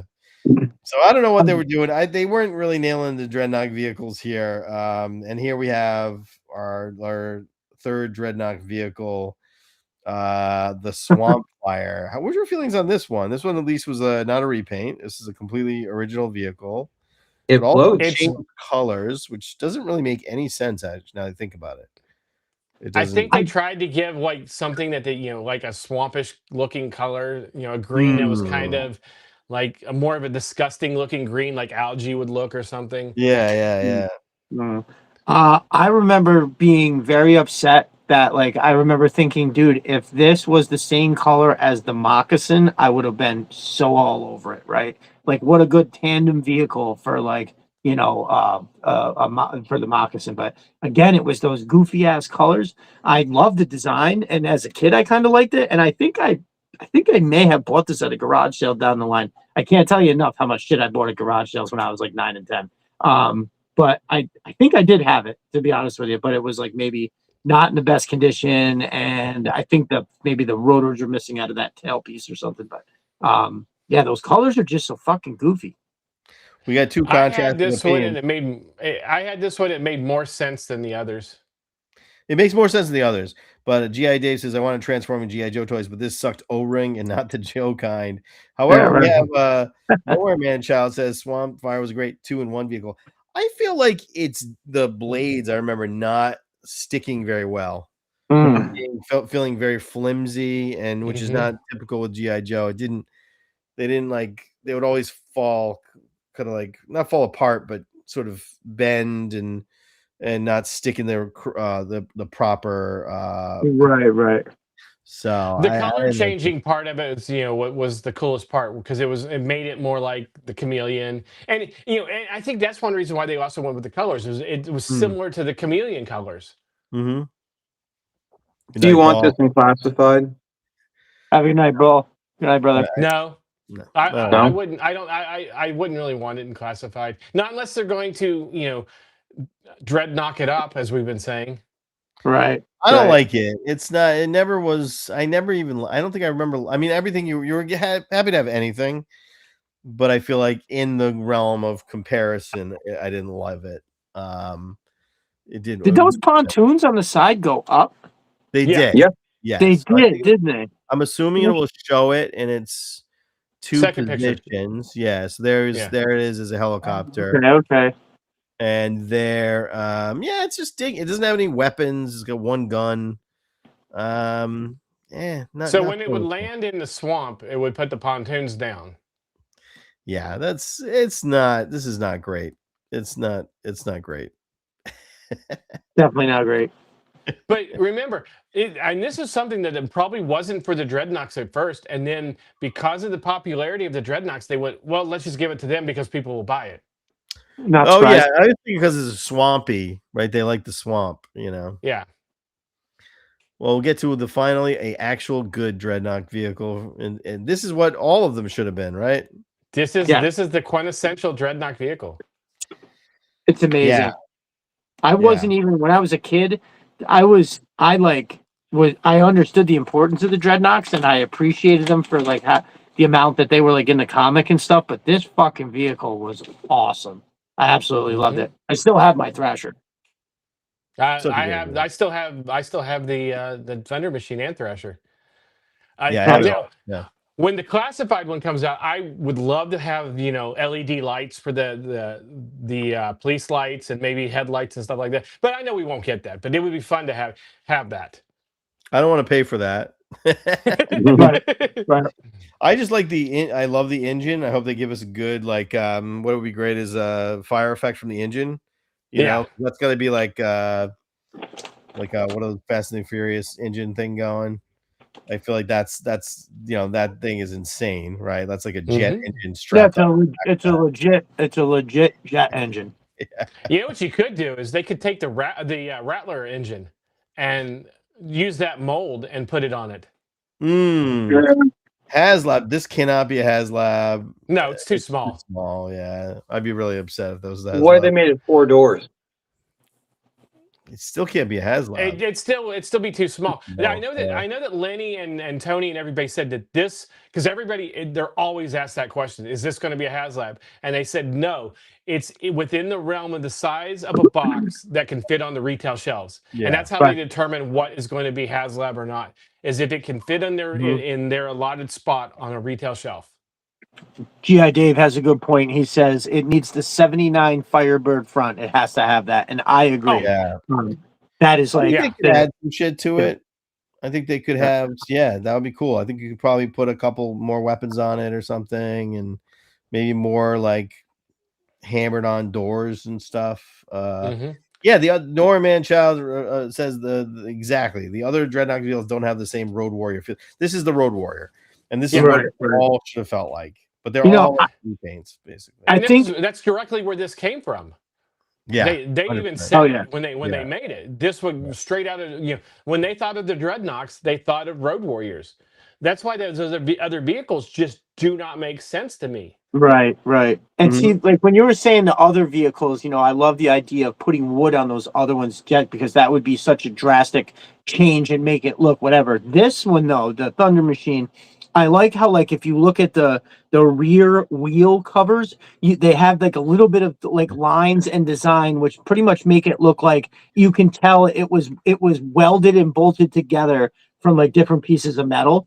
And that's how I like the look of this in general, right? Because it's Yeah, obviously all chopped up. Like it's that Firebird front, but that ain't a Firebird middle, and that is a jet engine in the back. So they really got to get funky with it and make it look like, you know, where those points of connect, like where if you look right behind the machine gun, you can see there's like just a space there. It's yeah, so that space right between there, that's fine to have like the space per se, but like maybe you just, you know, you got to have at like the corners, like it looks like a shitty weld, right? Instead of nice smooth welds, like big globs of the shit just made on there to make it look really just pieced together. I think they can really crush that. So when I was, because I have the Thunder Machine in the book, and I actually described all the pieces. I went back and did all the research to figure out all the pieces that it is, and there it's, you know, they got them the jet. It's a jet engine that they salvaged from a plane junkyard, and it's the Firebird front with like a Jeep middle, like a military Jeep middle, and I think it's an old truck, back end that they put together, or that Thrasher, melded everything together, welded everything together to do it. And then the roll cage on the front, I forget what it's from now, but it's from a specific thing. But I'll be honest, I want to go out and get one of the Stingers now and make wood doors for it and stuff. Yeah. Right. Dip Doug's got a good point. He brings this up. He says there was a cool failed 3 3/4 inch Tonka line inspired by Mad Max, and it was called Steel Monsters. I don't know if you guys remember that. I had a few of them. I had a couple. Me too. They were nice. Yeah, for sure. Really good. Cool. But it Heavy didn't and last chick, very but they were long. metal. Yeah. No, this thing is that whole Mad Max. Everything Mad Max didn't last very long. I think the Dreadnoks probably lasted longer than and even Mad Max at that time. Yeah, this thing is one of the best things ever, though. This is one of my favorites. Yeah, it's amazing. It's amazing. Even Thrasher's right out of Thunderdome. Oh my god! Oh my god! Steel Monsters was dope. It was. G.I. Dave, absolutely. Oh yeah, Mike Ray brings up a good point. They'll probably just put I hope they don't. I'm so sick of that. They've ruined the vehicles by putting the 2 Meduses on it instead of giving it the proper gun. It's like the vamp. It was okay. I didn't mind it, but it should have had the original vamp has like basically a robot on the back. It is supposed to be like it is like synchronized, and so it kind of shoots based on, like it sort of robotically like targets and shoots things, and it looks like it almost, right? And then they just gave you 2 machine guns. And it just sort of bummer. And then they really fucked up the Striker. I mean, that was really bad. Yeah. The ammo boxes are a cool idea, but they just do not sit well on there. No, they fall off. I hate it. Now, if they did it where there was a peg, where it sat down on the peg, sure, it'd work a lot better. And look, it would look realistic. Something out of what you'd have in a real military. But just the way they have them, it just does not work. No, and the All Strikers, that's unacceptable. Like the gun they gave you with that thing. That thing is trash. All right. I'm gonna go. Okay. I'm gonna start. Oh, let's start with the Triple T and go down this column here. The Triple T. This is I feel like there's a mixed bag of responses to the Triple T. What's your feelings on it, Birdman? I think that's what Sergeant Slaughter just drives around the base in. It's like his golf cart. Right. Pretty much. But I never cared for Sergeant Slaughters. I didn't have it. I had no interest in it. I realize I'm in the minority here, but I like Sergeant Slaughter. I wasn't like the hugest fan, but I like him. But this, yeah. I totally agree. This is a Paris Island driving around as his glorified golf cart. If he ever got paralyzed, they would just suit his upper body in that, and he would just use that for his legs. Dude, in battle, this would be horrible. Yeah. Oh, it's horrible. Yeah, definitely. Yeah. If he got paralyzed, this would be perfect. Actually, as bad as his knees are Suicide now, it'd tank. probably be Suicide perfect for tank. him. Suicide tank. Yep. Terminator. It is just the worst. I feel like the placement of him is like exactly at the dead center of where you would aim. I feel like Right, he's just, right. The front, even if you're trying to hit the engine, like it's just it is a ridiculous vehicle. But as a kid, I didn't put Sergeant Slaughter in it. I think I usually had actually Beachhead driving it a lot, or I had a Grunt, because it was like, even as a kid you're like, yeah, he's really right out in front begging to be shot in the face. So I would like Surge's Grunt would wheelchair. kind of lead the way a little bit. And I also used to use it in tandem with the recon sled to do recon because it wasn't big, right? So it's not good. They're little tiny guns. It's definitely not heavily armed either. It's kind of wimpy. It's a weird design. I don't know. I never loved this thing. I just realized Never it says been a fan of Tag it. Team Terminator. I don't ever remember it saying that, but it's a Tag Team Terminator. That's Triple T, yeah. I guess what does that mean? I guess it's going off of his wrestling stuff with Yeah. this is his tag team partner. Oh, that's why it's called the Triple T, Tag Team Terminator. Yes. There's the name. Yeah. Some I wanted that Transformer one. That one looked pretty good. Yeah.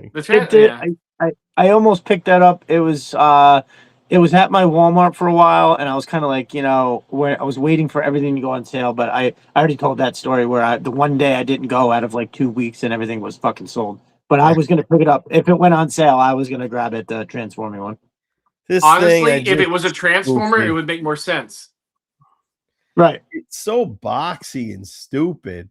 It's that machine. The guns on it are very weird. They don't. I don't know. They don't look. They aim very well. You know what it looks like? It looks like Roller from the inside of Optimus Prime's trailer. Yeah, you're right. Right. Yeah. If they just made this slight, like they were close to making something awesome. Just imagine if where he's sitting wasn't a seat, but yet that front part going back up like went up, and then he was sitting. There was like that top part. It was hollowed out, and he went in there. And then it came with like a little trailer or something, because he was always like, he had the Renegades, he had all, like something where he's bringing the troops in with this thing, you know what I mean? Like blazing a trail and then rolling up, and he's got a bunch of guys coming out of it. I thought, as a kid, I was like, man, they were so close.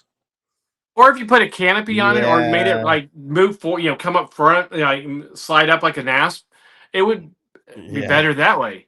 But yeah, he just seems like he's sitting inside of a rolling. It's almost like Charles Xavier's hover chair that he. Right. It's not good. Right. It's I've never loved this thing.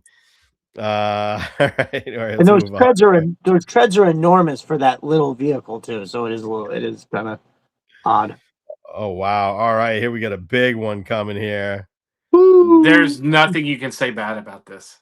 No. This is top tier. This is greatest all elite. Time. Very elite. I like. And then it got even better with the 25th anniversary one.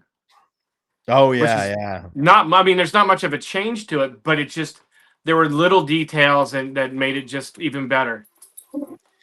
I think I do like the Dragonfly slightly better, but this is more utilitarian. It's like you can do so much more with it. It's like you need this. You need this to transport troops. You need this to carry, wounded. Or carry. It's supposed to be able to carry the what's the battle station thing? I'm blanking on the name here. Tactical battle platform. Tactical battle. Thank you. Yes. And it's got the tow hook, so it could do that. This was always my support chopper. Yeah, and this was if you watch Vietnam movies in the 80s, which we all did. That was all there was. There was Vietnam movies. This was the one they always used, man. Well, not exactly, but they were using this. You had the gunner on the sides. You could bring in, your carry your heroes. But yeah, also like it had a little ramp on the back, that was like possibly my favorite feature on it. Definitely. That was the part that that was the only part of it that didn't make as much sense, because when you look at real military helicopters, that they don't have that, because you drop the troops off the sides. They would, you take them into battle as you have your dragonflies, flying your support to make sure that they're not getting shot down. That comes in, and then you have your rangers that rappel down from it, and then it goes away, or it hovers over, and then they bring up the wounded, but the back of it, that was the only thing about it that just did not make sense. I understand why it's there for the toy, and it works, awesome, but that was the one feature about it that if I had to critique it enough, I would say that it wasn't as necessary. It would be cool if they did a classified version of this for HasLab, and you could fit a RAM in that ramp and like store it. That would be cool. But yeah, it wasn't quite. The ramp was not quite big enough to like put a vehicle or something. Mm-hmm. I mean, I would even be okay. I would even be okay if they, because when I had this, what my big draw to was, like in the cartoon, Lifeline was always, synonymous with the Tomahawk, right? He was always in there with it. And I wouldn't be mad if they made it as a HasLab, and then they leaned into the idea that when that thing comes down, that there's maybe even medical stuff on the side. Maybe there's room for, if like two people carrying a gurney, or not a gurney, but even just like one of those like a stretcher, like the stretcher. Thank you. And even if it's something where you could just boop, like it's like two little things will fold down, and the stretcher would sit on it, and the ramp would close.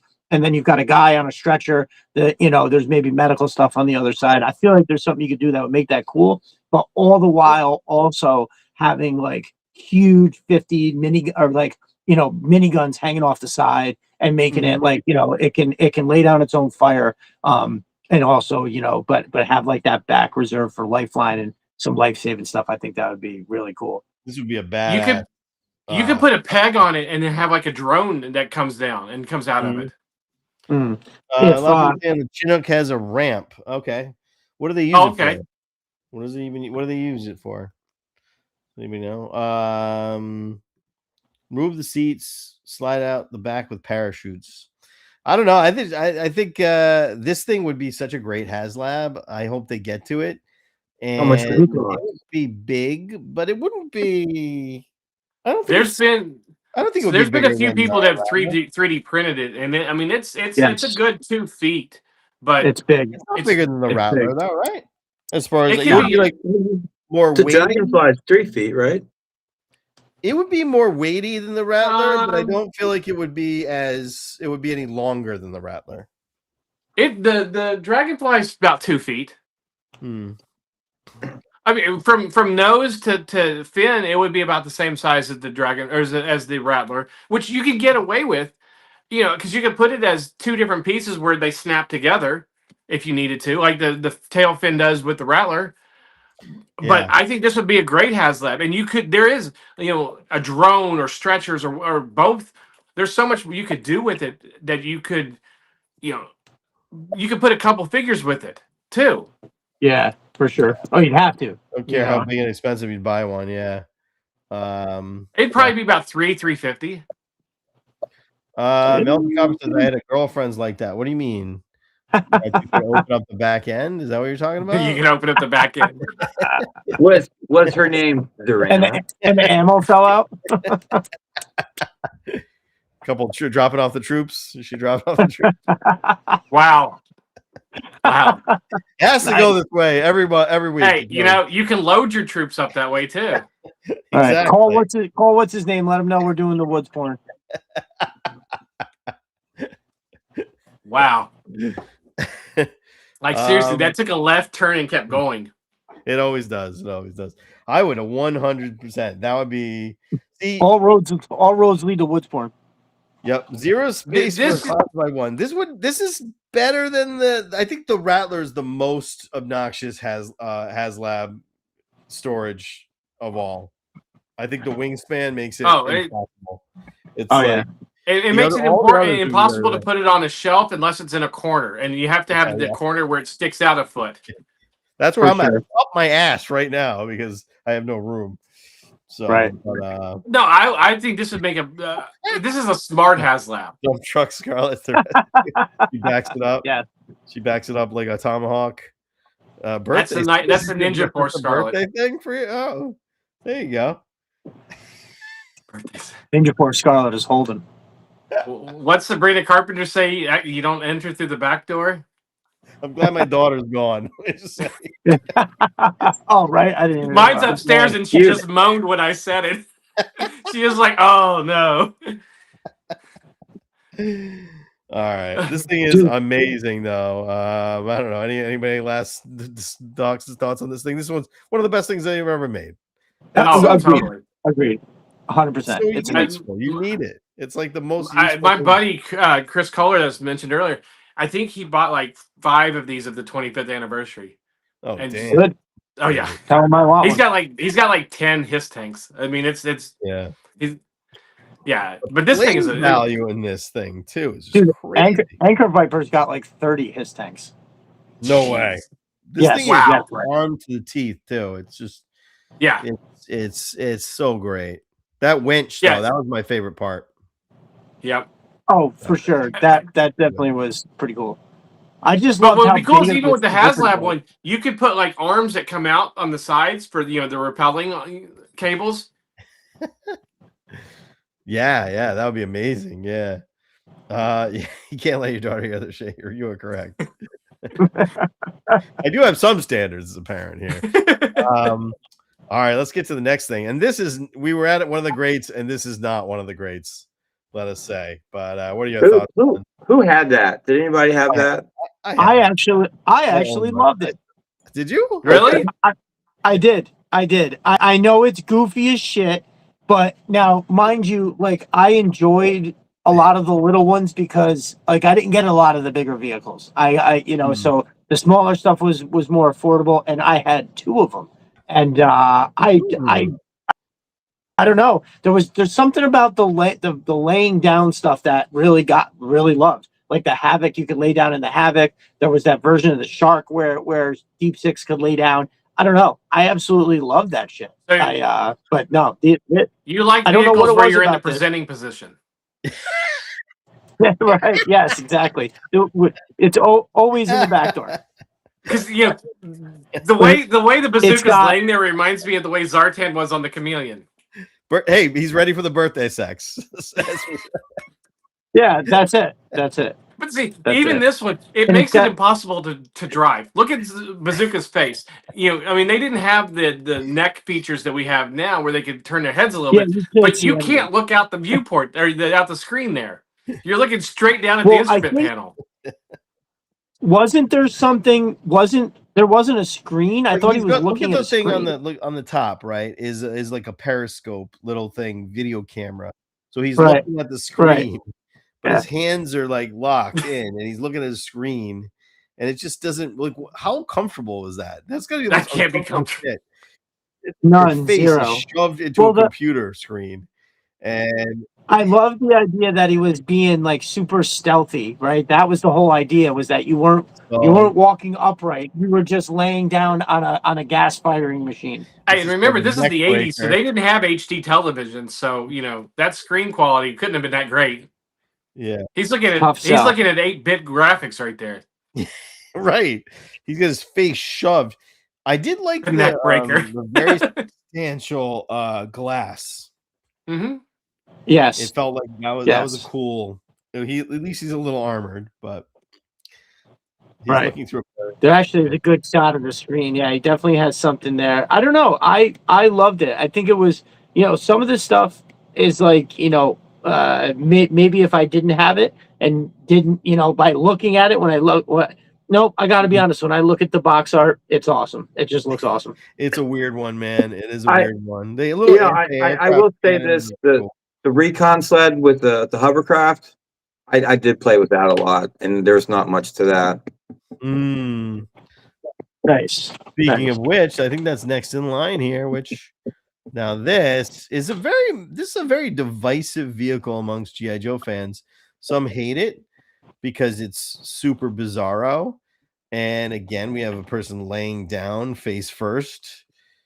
And then some people love it because it's just super weird and awesome.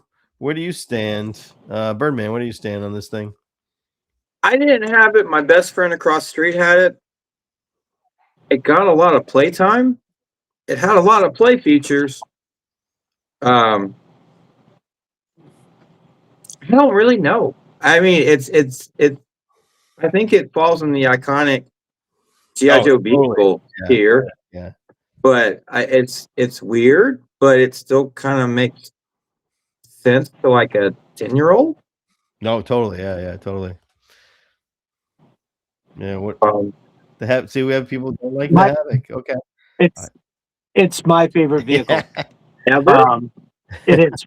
Really? Well, that I had, Yeah, right? yeah. Or that. Yeah. I mean, Yeah. I think I did get a Rattler later, and I always had a Hiss tank, but there was something that really sent me through the roof with the removable flight pod or whatever that comes out of the back. That's just probably one of the insane. coolest features about it. Yeah, for sure. And again, people laying down, they each have their own individual like turret that move back and forth. And it's got those big, huge cannons up top. You know, and as a kid, you know, cross country sitting out there literally in probably the worst come and shoot me position out of all the vehicles, right? At least Sergeant Slaughter's legs were covered up in the 222. This dude is just up there in a beach chair, you know. But I don't know. I absolutely loved it. I remember I have memories of carrying it around with me. I had this little blue bag that when I would go places and I would take Joe's with me, like this always came. And it's just, you know, there's not that many features, right? To go on about. It's, you know, the drone flies out of the back, the guys lay down in the front, but the size of it was pretty good. And I did like cross country. I thought cross country was kind of like a cool. I didn't understand the connotations of, you know, of being like a civil war. Nobody did that. That was Dukes of Hazzard was like the biggest show of all time. You know? Right. I never liked Dukes of Hazzard, by the way, though. I was not. Oh my god, I was not. I remember for some reason. I was when I was little, I had a Dukes of Hazzard poster, and I had covered up the bottom of it because it gave the actors real names, and it was one of the first things that I was so upset that their real names were not Bo and Luke Duke. So I covered up their names at the bottom. I was obsessed with that show. But then again, I grew up in West Virginia, so you know, I was a hillbilly. You know, I had people that I knew people down the street that had painted their cars to look like the General Lee. Yeah. So, but nobody was mad about it. Right. There was not a single person in the world who was mad about it in 1986. No, nobody cared. Well, and Daisy Duke was. Come on, man. Yeah. All you have to say is Daisy Duke, and everybody knows. I mean, she's more iconic than the car. Can't be mad about that. But you know, the biggest problem, one of the biggest problems with this is that poor guy, whoever you put in that gunner seat, is just there. Yeah. That's the suicide seat because a Fang is going to take him out because those guns do not go up or down. They only go straight. So if you come into the side or anywhere that's not right in front of them, they're gone. For Jersey Shore, generally. Yeah, that's the thing. If they do it classified, they have to make it like a rotatable thing. Yeah, they have to change it a pod armor on it. Yeah, and they, like what they did, I think with his tank, they put that armor piece. You can remove it if you don't like it. They got to do the same because it's stupid. Right. And I want one bad. I hope it's next year's Haslab. In fact, that's my hope. If they made this G.I. Joe's version of the Hiss. And you took that gun, you know, you made some modifications where like the gunner seat rotated and the guns moved up and down, and even put some rockets on the front of it because those torpedoes on the back are just they look like they should have sleds on them because they don't look like they're gonna take off and go up. You know, make those on rotating cannons or make them where they rotate 180 degrees so they can go forwards and back. They'd be much better. Oh, thank you for the super chat. Appreciate it. Thanks. G.I. Dave, have a good night, brother. Thanks for coming. Is there any way to get notifications? You can ring the notification bell on YouTube, is my guess for notifications. That would be my only way of thinking that you get notifications. You don't always get them, though. Oh, okay. Yeah, I think YouTube's weird right now. But yeah, when be a great Haslab, but they would have to do it up, and it couldn't. I don't want it. They have to make some changes, but it would be awesome. Like I would even say, like they did with the hiss is like they give you options. They give you like you could take the trip. I would like a cockpit that's not glass. I would like. Would you like that? See, I think they should have it where like the seats can like go down and like they sit up and then they could lay down into attack position or something. Right. Yeah, right. That's what I'm saying is they should give you the glass cockpit if you want it, and they should give you an option that's not stupid. Mm-hmm. You know what I mean? They're good. I agree. I agree. Well, I mean, I think they did that with. I feel like they could. Yeah. Maybe incorporate like one thing I remember as a kid thinking that if you look at the glass shield in the front, right? There's so much space that's like over the top of the figures you put in there. If they just made it a little bit more like you could still have maybe I don't know if you to stay true to form if the figures are laying down, maybe you just like adjust it a little so they're down a little further, and then that top part kind of rotates, but maybe it like slides in behind something sticking up. You know what I mean? Just some shit like that. I think they could do it. I mean, I heard multiple times that if it like the Havoc tested even better with the focus group than the Snowcat, but for whatever I think we know the criteria reason because they don't want to deal with the shit of the belt. That's probably that's enough for them to be like, well, Snowcat, Havoc, Havoc. I mean, Snowcat. Right. Dealing with right. I don't want to deal with that shit. And then because like if they don't include it, they're gonna have to deal with it. If they do include it, they're gonna have to deal with it. Probably more if they don't include it. I think that what'd be cool is if those sidearms instead of being attached to the pod, where if they had like a bulldozer bucket on the front of them that was the shield for the gunner, and then those arms would come forward and almost like make like a bulldozing, where like a bulldozer. Yeah. I see what you're saying. I like because then you can cover up the gunner and then still use them for as a function. Yeah, definitely. Operative D is a good note. He should cross country would have his tape deck. Yeah, exactly. That would be a nice little touch. Yeah. Like a blow punk we can pull the face off. I get why people don't like it because it is weird, but I love it because it's weird. It just to me is the most it's iconically G.I. Joe in a way that most things, it's iconic to me. It's definitely late 80s iconic G.I. Joe. And I know we overuse that word. I think it is actually iconic though. I think if you were to grab if you were to say 3-4 vehicles that say G.I. Joe, to me it would be like the Vamp, the Havoc, the Ram, it was Shark. The Hiss. Yeah. This year, why we don't have one of these, man? How the hell do we not have one of these in classified? There's a handful of things that you wonder, like what the hell, like the Fang also, like so small, not a big deal. Like I would have thought for sure they would have slipped a hydro sled in on us. You know what I mean? Because that's like super easy. And now that we've got the eels, bro, I would have bought. I'd have 3 hydro sleds. Like holy hell. I wonder if since everything's like this wave, with the Haslab is. Everything's snow. We're getting the Snowcat, we're getting the Hiss, we're getting the 3-pack, we're getting a lot of snow stuff. If they'll do maybe the hydrofoil next, and then do the Devilfish and a patrol. Give us the water moccasin, things like all of that kind of stuff together as quote unquote one wave. But this would be cool to do. You could do a new female character with it that's an aquatic female. Yeah, that'd be awesome. By the way, I did hear a rumor. This is not from my source, and I wouldn't even even though I wouldn't necessarily vouch for the source material. I heard a rumor that the Haslab is going to be the demon. Yes, I think you said that. I think not when Laser Pants was on, but it was the following. And again, week. it wasn't. It's not from. This is a rumor. It should be taken as only a rumor. But Mara would be a good call. Yeah, but but it might make sense because they're going Iron Grenadier heavy. But yeah, I would love the Hydrofoil is my number one want. But this is such a no-brainer. I love this thing. This to me was You know, right. the demons would be kind of cool to do because you don't have a scale that you have to go off of it with, really. You know, you don't like where a real life, version of it that you have to go off of it. So you can play with the dimensions all you want. And I mean, it's interesting enough. You could almost make that into 2 vehicles with a demon. Have it split apart. Yeah. And have Destro perch on top of it. Well, that's the thing. Like, I'm wondering if they put something that will allow it to perch on top. It should be able to. Like the Despoja just sits down on top of it, and well, that's because it originally did. It had like notches in the bottom, right?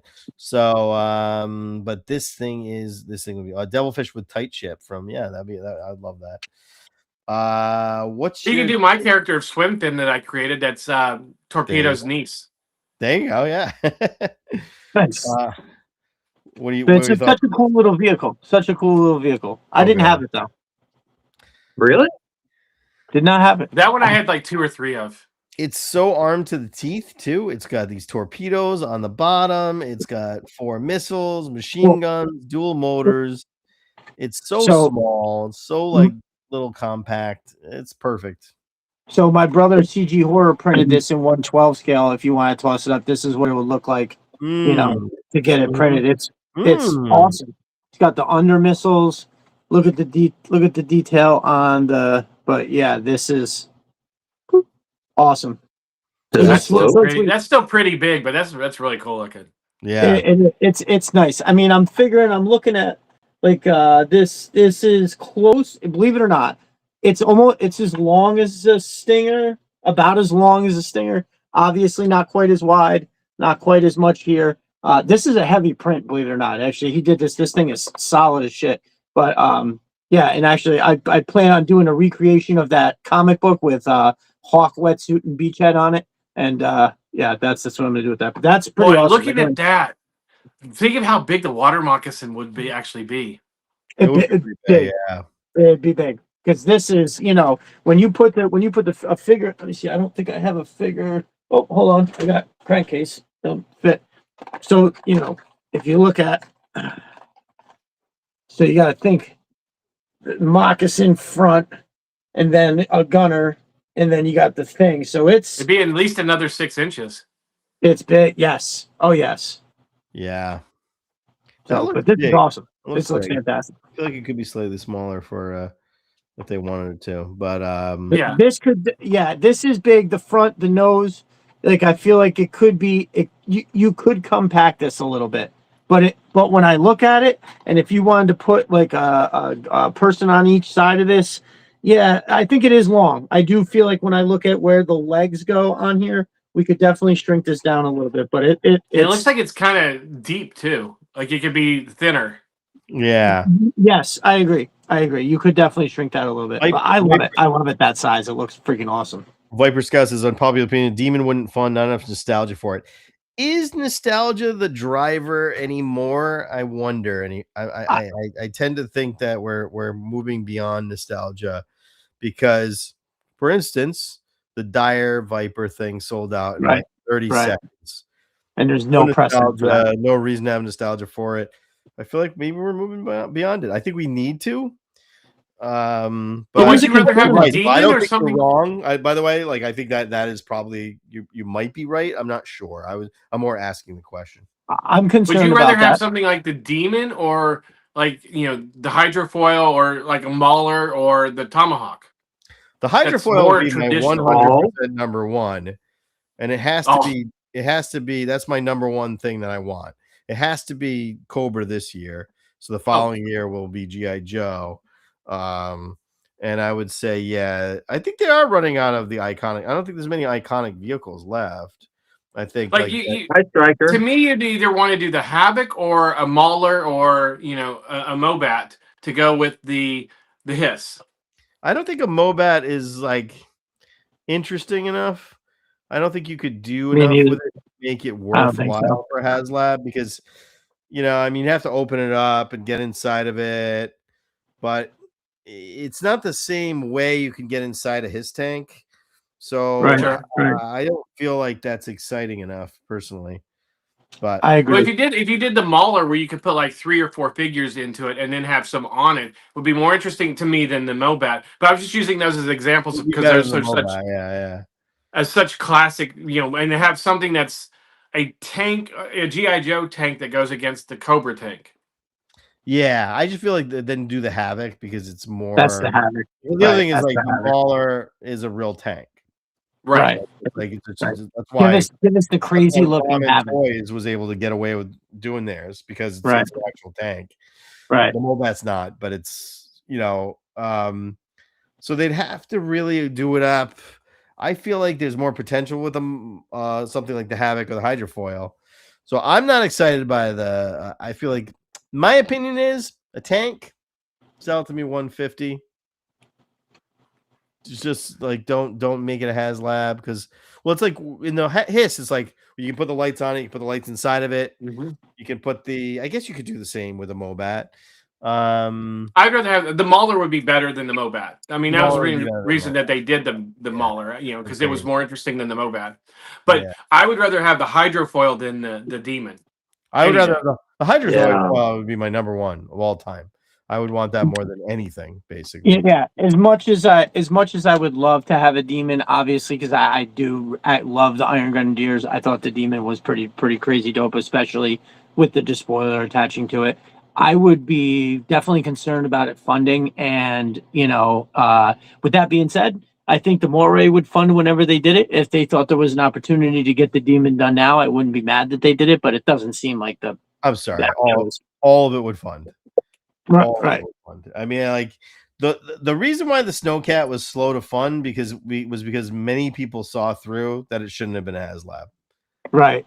If you put up a vehicle that's the size and scope of something that should be a Haslab, we're gonna buy it because ultimately the Snowcat, it took time, but then it funded all 3 tiers, 100%. All the way to the end. But when that picture that they showed of the Snowcat next to the Hiss, that thing is massive.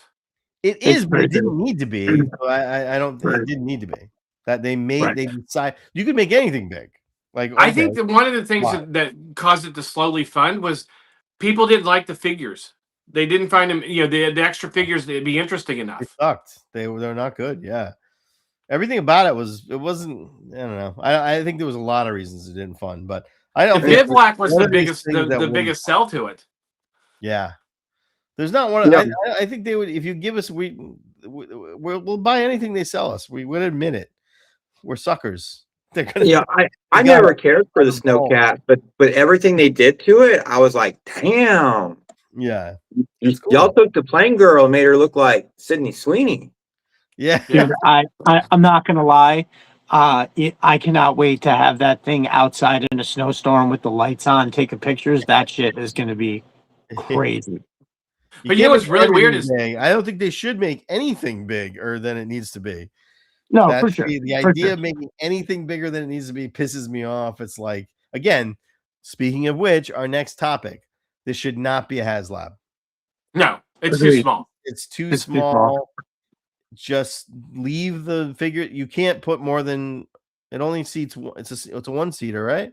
Single seater. Yeah. So then what are you doing with the extra figures? They're not. You're gonna do GI Joe's version of the mustard and ketchup. Right. And so this should be 150 direct to the Arctic Hiss tank. Right. But that's small enough where it can fit on a retail shelf too. Yeah, and if they not maybe they wouldn't sell a lot of them, but they would 100% sell enough of them to make this the way they did the Arctic Hiss tank. I love this thing. What are your thoughts on this thing? I loved it. I think it's super fucking cool, and I think the Python Patrol one is equally awesome, if not even better. That's the other thing is once you could do a Python Patrol, and that would be incredible. The Sky Striker was my favorite because it was the F-14, but this was futuristic enough where it was G.I. Joe and it looked cool. Mm-hmm. It looks, it's great. It's a great looking thing, man. It's believable. It feels like a real plane to me, even though maybe it isn't. I don't know. I know it's not, but it's like, you know, maybe it could be whatever. Right. I don't really know enough about that to speak on that, but it feels it just felt real, and it was a great companion to your Sky Striker, you know. Agreed. Who of y'all had this growing up? I had one. Yeah. It was a later trade or garage sale for me. I definitely had it though. You know what it kind of looks like? I never had it, but I always wanted it. Yeah, it it's kind of awesome. looks like a P-51 Mustang with the wings put on backwards and more of a, you know, updated Right. version of it. That's fine. Yeah, James Olive says Sky Striker is too feasible. It's not feasible. It's too big. Oh, I've it's way heard too that. big. I think you said, yeah. I don't know. It's just long. If you did it, I mean, because even the GI Joe version, the scale is off. It's not an actual 1/118th scale. Oh yeah. But if you, because it's such an iconic plane, you know, I mean, everybody automatically thinks of Top Gun with it. It's such an iconic plane that if you did it in a Haslab and you were going to do 1/12 scale, you'd almost want to make it to what the scale was. And I know Lenny said he did a mock-up in his living room, and his daughter could literally sit inside of it. Not in the cockpit, obviously, but with inside the wingspan and everything. Yeah, I mean, I think it would be really long. It'd be a dining room table. It would be long, but I don't know. I feel like they did the Ghosts for Star Wars, and that thing is ludicrously huge. Right. Well, right. They did the sail barge, which was longer than the Ghost. Yeah, the sail barge was ridiculously huge. So we always go back to that because it's whenever we think something's too big, we're like, well, no, they fucking did that. So why can't we just do the Sky Striker? Just Sky Striker. Did you miss? Yes, you missed us talking about Lenny leaving.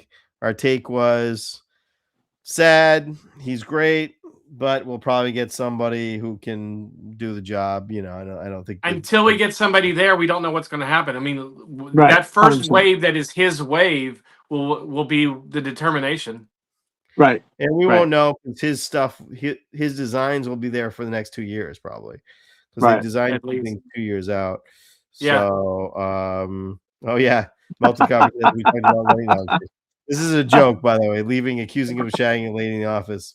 We were trying to decide why he left, and Melted Coward made that up, and we decided we would just go with it.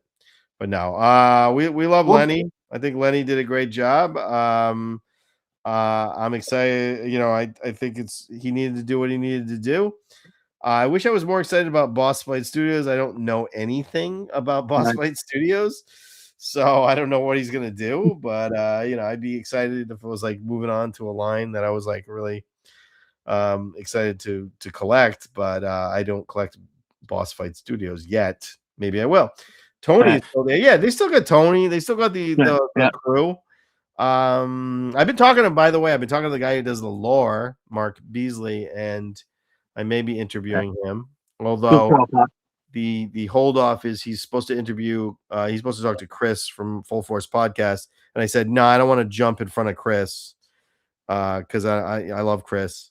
I love the Full Force Podcast. I don't want to fuck with him, and so I'm just gonna wait. So waiting for Chris to do his interview, and then I'm gonna interview him about the lore. That's awesome. The boss fight ones, I mean, they're really, you know, like their Red Sonja and those are really high end. They almost look like McFarlane type, you know, figures, you know, but they do that small run, and they don't have a lot of stuff. It's like, you know, the stuff that they have on the back wall at Targets or in that like niche section that's like behind the albums and the books and everything. Oh yeah, like NECA, yeah. Yeah, like NECA and stuff. It's exactly what it is. It's like NECA. That's what Boss Fight is. They're like NECA. Okay. But I'm sure at Comic-Con is when we're going to get our announcement of who's taking over and the introduction and everything. Because you know, they'll have their panel. Right. Nice. All right. Well, we all love the Conquest X30. Okay. Well, we're going to save the Terradrome for last. So I'm going to go. All right. I'm going to go around here. And yeah, this seems like a good order for the last 5 more items that we haven't touched on. And this is a perfect order right now. The Cobra Firebat. So this came with the Terradrome, of course. But this is something they could totally do in classified. It's very small, and it would be a perfect size little fighter, and that thing would be awesome. Cool. I know we talked about. I talked with one year. I got to talk with Tony and Lenny, and they were talking about the Terradrome because people kept asking, and they talked about maybe doing a Haslab at one point of just one section of the Terradrome with one of the tiers being a Firebat, so that way you could use it as a backdrop for your dioramas. But if you wanted to, you could buy 4 of them and get and complete the whole thing, and then you would. That would be a great Haslab because you could do some extra figures. The Firebat would be a tier, but this is one I always wish I had, but I could never get the Terradrome when I was a kid. Yeah, I love this thing. How about you, Birdman? You have the Terradrome? You did. Birthday that year. Yeah, so awesome. It was truly. I think that was that and the hovercraft. Probably best birthday presents growing up. Yeah, nice. Yeah. But I'm gonna have to bounce. I got a dog that's getting restless, so I gotta go deal with him. But thank you for having me on as always, and it was nice to meet you, sir. Nice meeting you. I need to check out your book. Yeah, hit me up and I'll get you a copy. Nice. Thank you so much. And Destro too. Do you not have a devilfish today? Do you still not have a devilfish? Me? Yeah, Destro number 2. Oh no, I've got this one. I've got the. Oh no, I don't have a. An OG? I don't have a 3 3/4. I just have this printed classified one. Okay. Hey, shoot me your email. Email me your address. I'll get you an OG devilfish.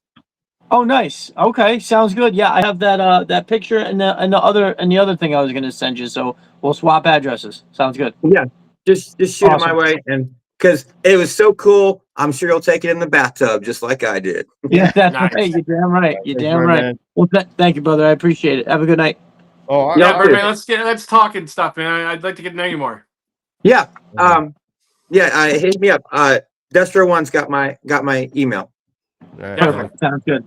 Excellent. All right, we can put your link to the book in this. Send me the link to the book. I'll put it in the description. Okay. So if anybody wants to check out the book, you'll be able to grab look in the description. Because on my website I have the first. I have the first chapter up where you can read the first chapter of it as while you're waiting. It's a gorgeous cover. Everything about it. I love it. I love it. Melted Cup says it's double D's, two Destros. I don't have double D's. No double D's here. I love this thing. This thing is great. So like what I love about it, it's just a quick little attack. Unleash it. You imagine people trying to invade the Terradrome and you just unleash this little quick vehicle. It's loaded bombs, machine guns, everything. I always thought it was as an escape pod. It was especially for Cobra Commander. It was like if the Terradrome gets attacked, this was what he got into. Yeah. That's cool. I oftentimes because it was so big and I hated carrying it outside, as I was talking about earlier, how a lot of times like Cobra was sneaky and in the bush. So I was the surveillance port in the bunker. A lot of times the Terradrome just stayed inside because it was so big and a pain in the ass to move. But I think, it's got to be one of the coolest features of anything is that fucking thing flew out of the Terradrome. I mean, how awesome is that, right? Like the Terradrome itself was really cool, but when you add that element to it, it's just forget about it. But no, that vehicle right there, even if they sold that separately, we all would go bonkers over it. That's freaking amazing. No, am I there? Yep. Yep. Okay. You can kick me out again. It's getting late. We're always this late, man. We have never. What are you talking about? I'm trying to make it shorter, but we've not had one under 2.5 hours in a while. Hey, Destro, I just shot you the link over in on Insta. Oh, nice. In our message. Oh, nice. Okay, I might put it in the super chat right now. In fact, that's cool. That way, but I'll put it in the description too. But and going back to the fire bat real quick, the coloring on that was so awesome too. Yeah. Here we go. There we go. Put it in the super chat. I'm sorry, I should have said. Here is link. There it is. Nice. Thank you so much. No problem. I love that we all work together. We all help each other out. That's what it's all about, right? I know we talked about it before, but this book was a labor of love. I mean, every aspect of it, and it wasn't just me remembering things from that I read from comic books and stuff like that. I went back and I made sure I researched every single thing, and it's clear. You can tell in the reading it. There's a lot of really detailed research here. So, yeah, you can absolutely. There's a lot of Easter eggs, like I said, a lot of like really, I don't know, very like clever uses of little lore, So you absolutely can tell. So it's even with the classified numbering of figures I've used within there for different things, like within the different tanks and things like that. I really went through to make sure that Joe fans would be very happy with this, and that this is what I would want if I was doing the movie. I've read a lot of books about stuff I like. Like I remember they made books out of like, I think they did like a Ghost Recon book and it wasn't good. And then they did they did do a Splinter Cell book based on the game, and the first and the second one I think were really good, but then they just started this thing. This is like, amazing shit. Like really, really good. If you love G.I. Joe, you will appreciate the level of awesomeness. Mistiff 1976 says, Melted Copper says, the super chats are my stripper fun. So, there you go. And Melted Copper says, look, for just 30 cents a month, you can help this poor divorced man. We should make a little PSA, like, a G.I. Joe type PSA. More like the poor, children dying of starvation, but it'll just be me. 30 cents a month, you can help this poor divorced man migrate. Donating is half the battle. Struggles are greatly depleted. There you go. Donating is half the battle. Is it an illustration? We get a lot of this conversation of like, are there pictures in your book? R.A. No, there are not. This is a regular book. Yes, we all can read books that don't have pictures, right? You get to use your imagination. I'm kidding. Hey, so the Hydro Sled. This is one of the vehicles that makes sense with them laying down. Yeah. I love this thing. Is underrated. I love this thing. It's awesome, man. Those missiles on the side are fantastic. It's got no reason to have spears on the top of it, by the way. On the top, not going in the water makes zero sense in any world. But it's now if they were harpoons, maybe I don't know, but it's like, yeah, that's true. But it's interestingly enough, it's got the same design gun as the eel gun, but on like enlarged. Now that size rocket on those would just completely, sink that little thing. Yeah, those things are huge. I love those things. It's a great little platform. It's kind of fun. You could have a little fist fight on it, almost. Because it is like a standing platform almost. I think now they could do a 2-pack of this and the patrol boat. Then that night patrol boat. We get some big no pics. My brain hurts. Words. A book. A book? I know, right? Yeah, it's tough. It's tough when they don't have pictures. When you actually have to read and use your imagination for the pictures. I'll write a little picture book. How about that? A little Dick. I love it. Goes to. Maybe I'll do a G.I. Joe children's book where kind of like the MacGuffin. Yeah. This thing's awesome though. I love it so much. It's got armor. I agree. You do a 2-pack of this and the night patrol boat. The night landing. 2 figures. The night landing. Yeah, the night landing. That would be awesome. Yeah, Valaverse just put out a night landing basically. You see that? Yeah, it looks pretty good. I saw that. Yeah. But it's got the water effect underneath it too. Yes, it's got a water effect. Yeah, which is interesting. Mo's Mind makes a great night landing as well. It's a little more accurate to the night landing. Great. I think Valaverse one, maybe the colors aren't right. I'm not sure. No, but it looks still great. Great boat. Looks good. So this thing is, it's fantastic, man. It's so good. I would classify would pop one out because I would have like 3 of them. You know, every two wheels on each one, and fuck bang. It's an easy, cool little thing. I don't know. I dig it. I think it's great. Right. Oh, here we go. Now we're getting last 3 are all so good.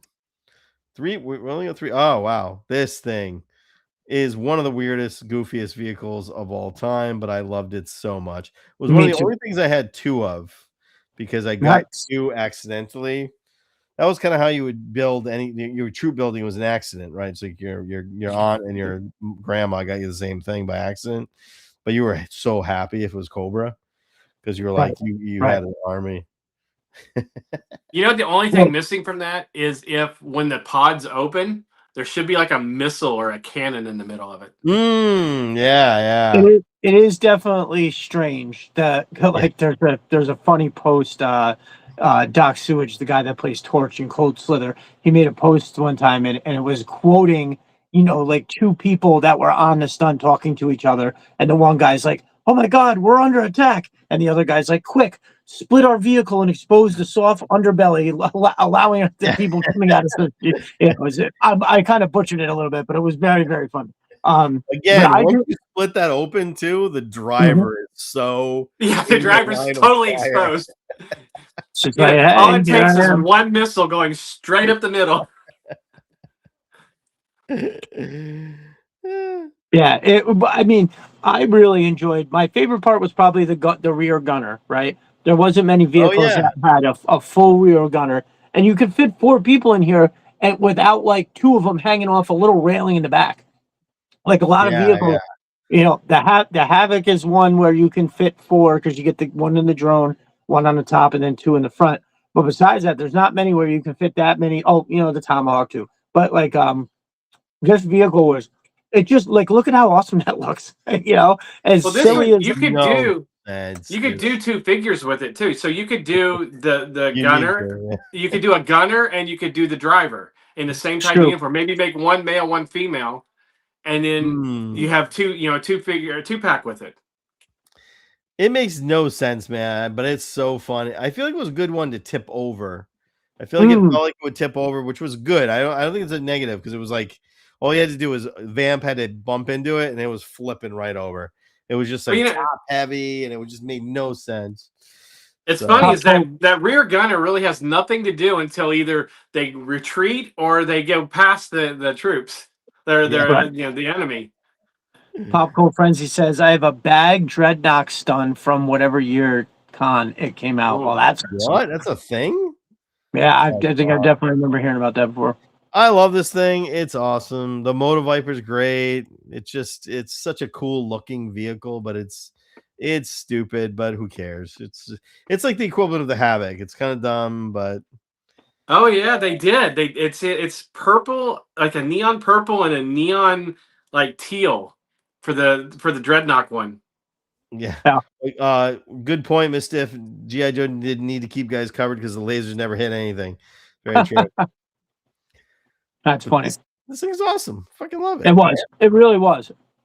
I didn't get one until a little bit later, but it's also like part of what I really enjoyed about it was, you know, I've written about it on Serpentor's Lair, which article dropping tomorrow about the first time I went when I bought my Hiss, the Haslab. I had to drive. I found somebody on Facebook Marketplace. It was like an hour away, and I was just like high from just going to get it. I was so excited. So it's actually going to be an interesting article. But yeah, no, I got this later on, like a 2 year or 2 down the road from when it came out. But when I first saw it in the G.I. Joe movie, that's when I went from like liking it to really being obsessed. Because that opening scene in the G.I. Joe movie, to me, like I know it's a little ridiculous to say, but it's like the first 5th, like that opening scene is as good as anything else I've ever seen, right? Just really. Yeah. Oh no, that opening scene is like it's one of the most beautifully animated things ever made.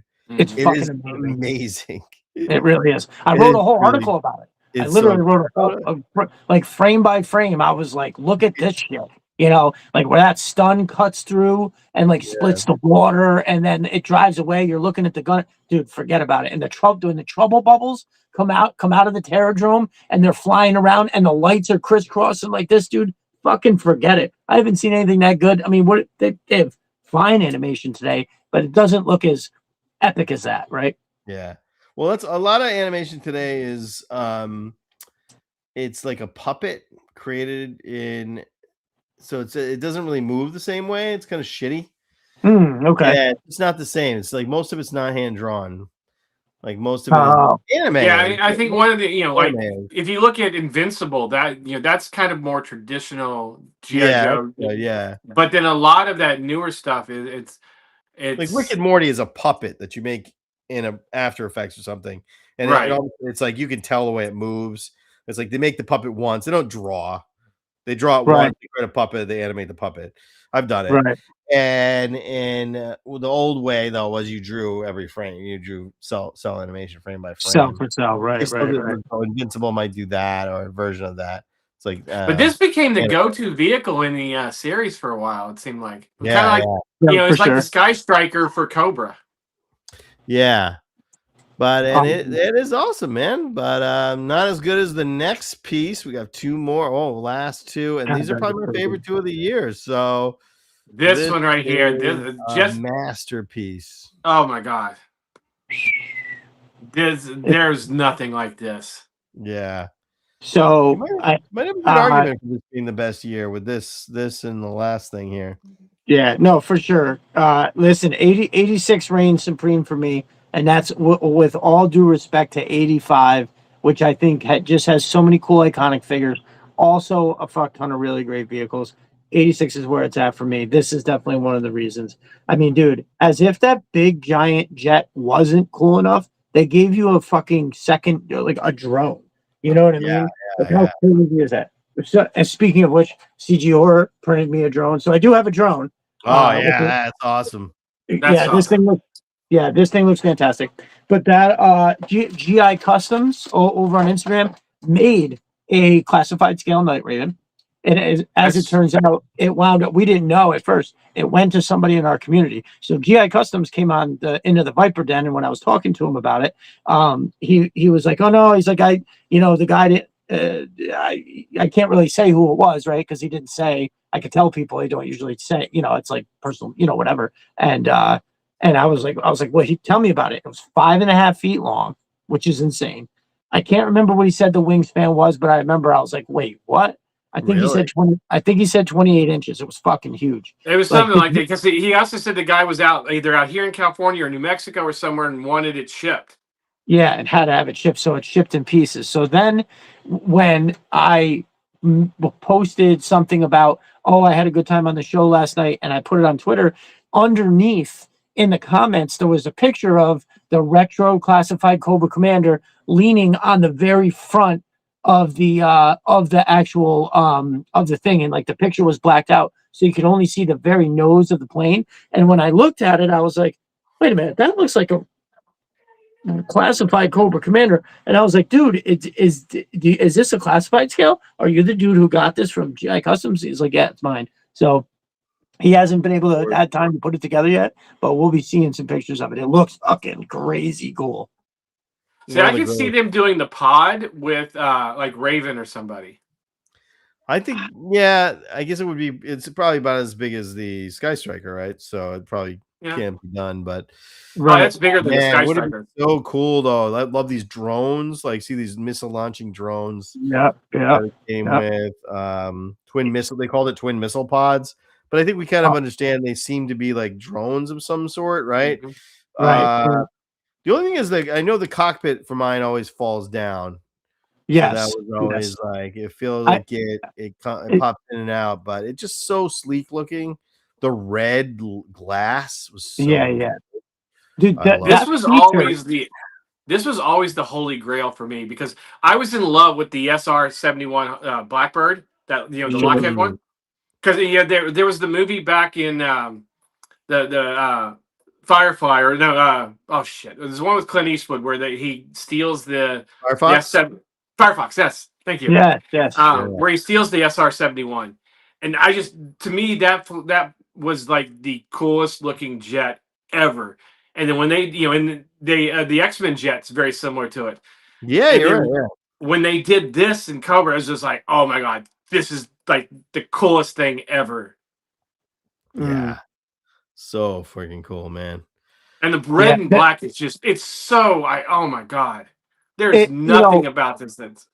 It did turn to be kind of a pain in the ass feature for like, because the cockpit would fall down. But how awesome was that though? Right before it broke, when it still worked, how awesome was lowering down? You were able to put your two figures there. I liked it like that because when you slid it back up and you were looking at the figures through the glass, this would be great for toy photography because they look like they're in the proper position. Sometimes when you put a figure in from the legs first in there, it doesn't sit right. Like for again the hiss tank is my favorite fucking thing that G.I. Joe's done, especially if you add the fire team, the missile system, whatever. But when I slide that figure in there, the driver, and you try to pull that seatbelt like over the front of him, it doesn't quite fit right, and it just kind of always drove me crazy. But yeah, when you pop that cockpit up from underneath and it slides in there, over. Yeah. When you look at it, I mean, I can honestly see this being made as a Haslab. It's going to be long, but you can break it up into two equal pieces that would fit in the same box because the nose and the fuselage could break off about where the intakes are for the jets, and you could have it where it snaps together. So it would fit in a same size box as a Rattler, and it's probably less pieces than the Rattler. Yeah. So good though, so good. Yeah.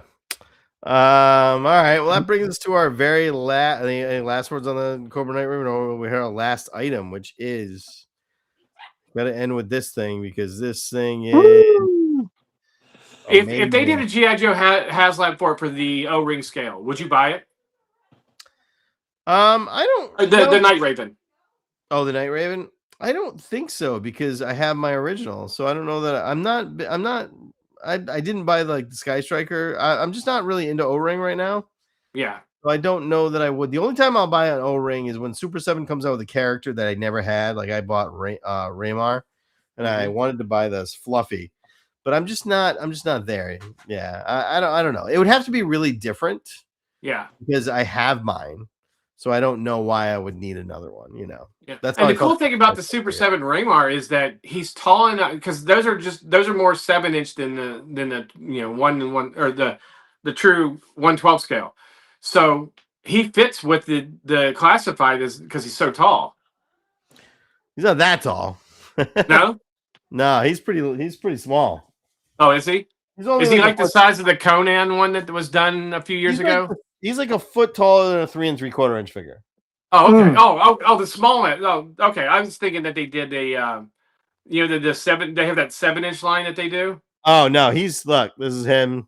Oh, okay, yeah. Falcon. He's big though. He's not even really scaled because in the cartoon he's like twice the size of Duke. Right. I think he's only about. I think Duke is gonna fall about here on his chest. I don't have another. I was thinking they did the 7-inch one, but no, they didn't. He's a 3 3/4. Yeah, now that you've shown it, I realize. But he's but he's more like a 4.5 because he's so big. Yeah, but he's fitting. He's that new O-ring line they're doing, the Plus, which I haven't. I mean, I've gotten him and a couple of them I want, like the Mara. I would buy the Mara, and I would buy, but I'm not going to buy anything I already have. Yeah, and I'm not interested in Cobra Commander's new outfit. I'm interested in characters I didn't have, but I wouldn't buy. Right, you could almost stick with the OG line. Yeah, I have everything. Yeah. I like things to amp up my OG line. If anything, I would buy the new mothership. Somebody made a mothership 3D printed. I would buy that, but it's $900. So I don't know. Did you see the one that somebody was either they did an AI rendering or they did a 3D of a G.I. Joe cargo plane, and it was multi-level. It looked awesome. That looked incredible. Yeah. But all right. Well, what do you think? What are your thoughts? Did you have a Terradrome? I never got the Terradrome. I had a buddy that had it. And I have a buddy that now has it. Chris Kohler has it. That he got off somebody and was able to get with all the pieces. And it's so massive, but it's so beautiful and so wonderful. It's just yeah. So many good features in this thing. A classified one would be it would be like the size of your living room. It would be ridiculous. It would just not. I don't see how you would do that. Well, somebody has done it. I've seen. I've seen that somebody did it. Yeah. So the guy. So you probably were all. If it looked good, there's a bunch. I've seen a bunch. Only one of them really looks good, and I actually know the guy. He lives. I grew up across the river from him. I got to. It was crazy. I was plastic fantastic with 4 for the A and fantastic. Is on Instagram, and if you go, it looks fucking flawless. And that I talked to that guy. He has 3D printed every vehicle and playset from 82 to like I think 89 or some shit like that. Oh, yeah. Do you do the train too? I wouldn't be. I don't know if he said that, but man, I would not be surprised. I would like to get the train. Yeah, the train they never came out with. That would be badass. I would not have the room to put all of those in my house. No, I don't know. What are you got a mansion? Are you putting that shit? Right. Maybe a giant basement. I don't even have that. But for all the things that were amazing about the Terradrome, something that always kind of got me that was funny is if there's always funny shit on the box art, but on the box art there's a Televiper holding a firing rifle, but his hand isn't anywhere near like the trigger. He's holding the buttstock and like the thing, and then like right underneath him is this spot like Buzzer is like staring at a wall. Like just sitting in a chair staring. I mean, it's obviously supposed to be a computer or something, right? But he's like staring at a wall, and Serpentor is pointing at the wall. It just, I don't know. Even as a kid, I was like, "What the fuck are they doing?" Do I have a flag? I do have a flag. You want to make a play day? It's not assembled, however. You live in Rhode Island? Yeah, you live near Rhode Island. Make a play day. I do have everything else though. Nice. This thing was so amazing. It had so many features. It is. Like, first of all, crawling up the side, you have Alpine, like throw a grappling hook and you climb up the side, like that was the most fun thing about it. But my 100% favorite feature of it was you could have a fight on the deck of it, right? Yeah, a big one. And you would knock a Cobra into the, you'd have the dome open for the firebats come out. You knock a Cobra in, and the firebat would light up and kill the Cobra. Just let them on fire, just like jet engine, blow them up. That to me was the most fun thing about this. Yeah, I don't think they could, with the prices of oil and things nowadays and shipping. I don't think they could make this where it'd be under $2,000. Oh no, it would be very expensive. It'd be very expensive. Another funny quote from the internet that I heard is one time when I think it was before they announced the Haslab and everybody was, letting their opinions fly. And one dude was like, "Man, I wish they would just announce the Haslab so we can all get divorced already." Operative D says, "I'm divorced now." So same here. So you got room for this kind of stuff, right? I think I'll be getting there in a couple of years. Right now, I got an apartment. So I do have to say though, my wife was the one who talked me into getting the Snowcat because I was on the fence about it all the way up to the end, and she told me, she said, "Get it because you're going to regret it." She's a keeper, man. She's a keeper. So I was like, "Okay." Nice. When we opened the Rattler, she was like, "I don't know where you're going to put this, but you can't put it away. It's too. It looks too good. I don't want it in the living room, but you can't put this thing away." She's a keeper, man. Mischief's coming over for a play date. You bring me some Glenn Levitt. I got it. Jay Antonio in the house. What's up, brother? He says he'd love to have a Terradrome, but just doesn't have the space. Yeah, dude.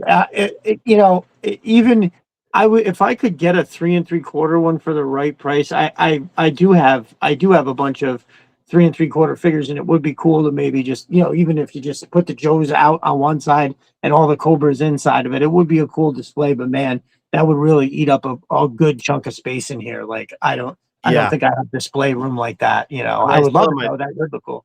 I still have my 3 3/4. It's great. I mean, it has so many great features. It's got a jail. Yeah, right. It's got a gas gas station for your ferret, and you could fit the ferret in it.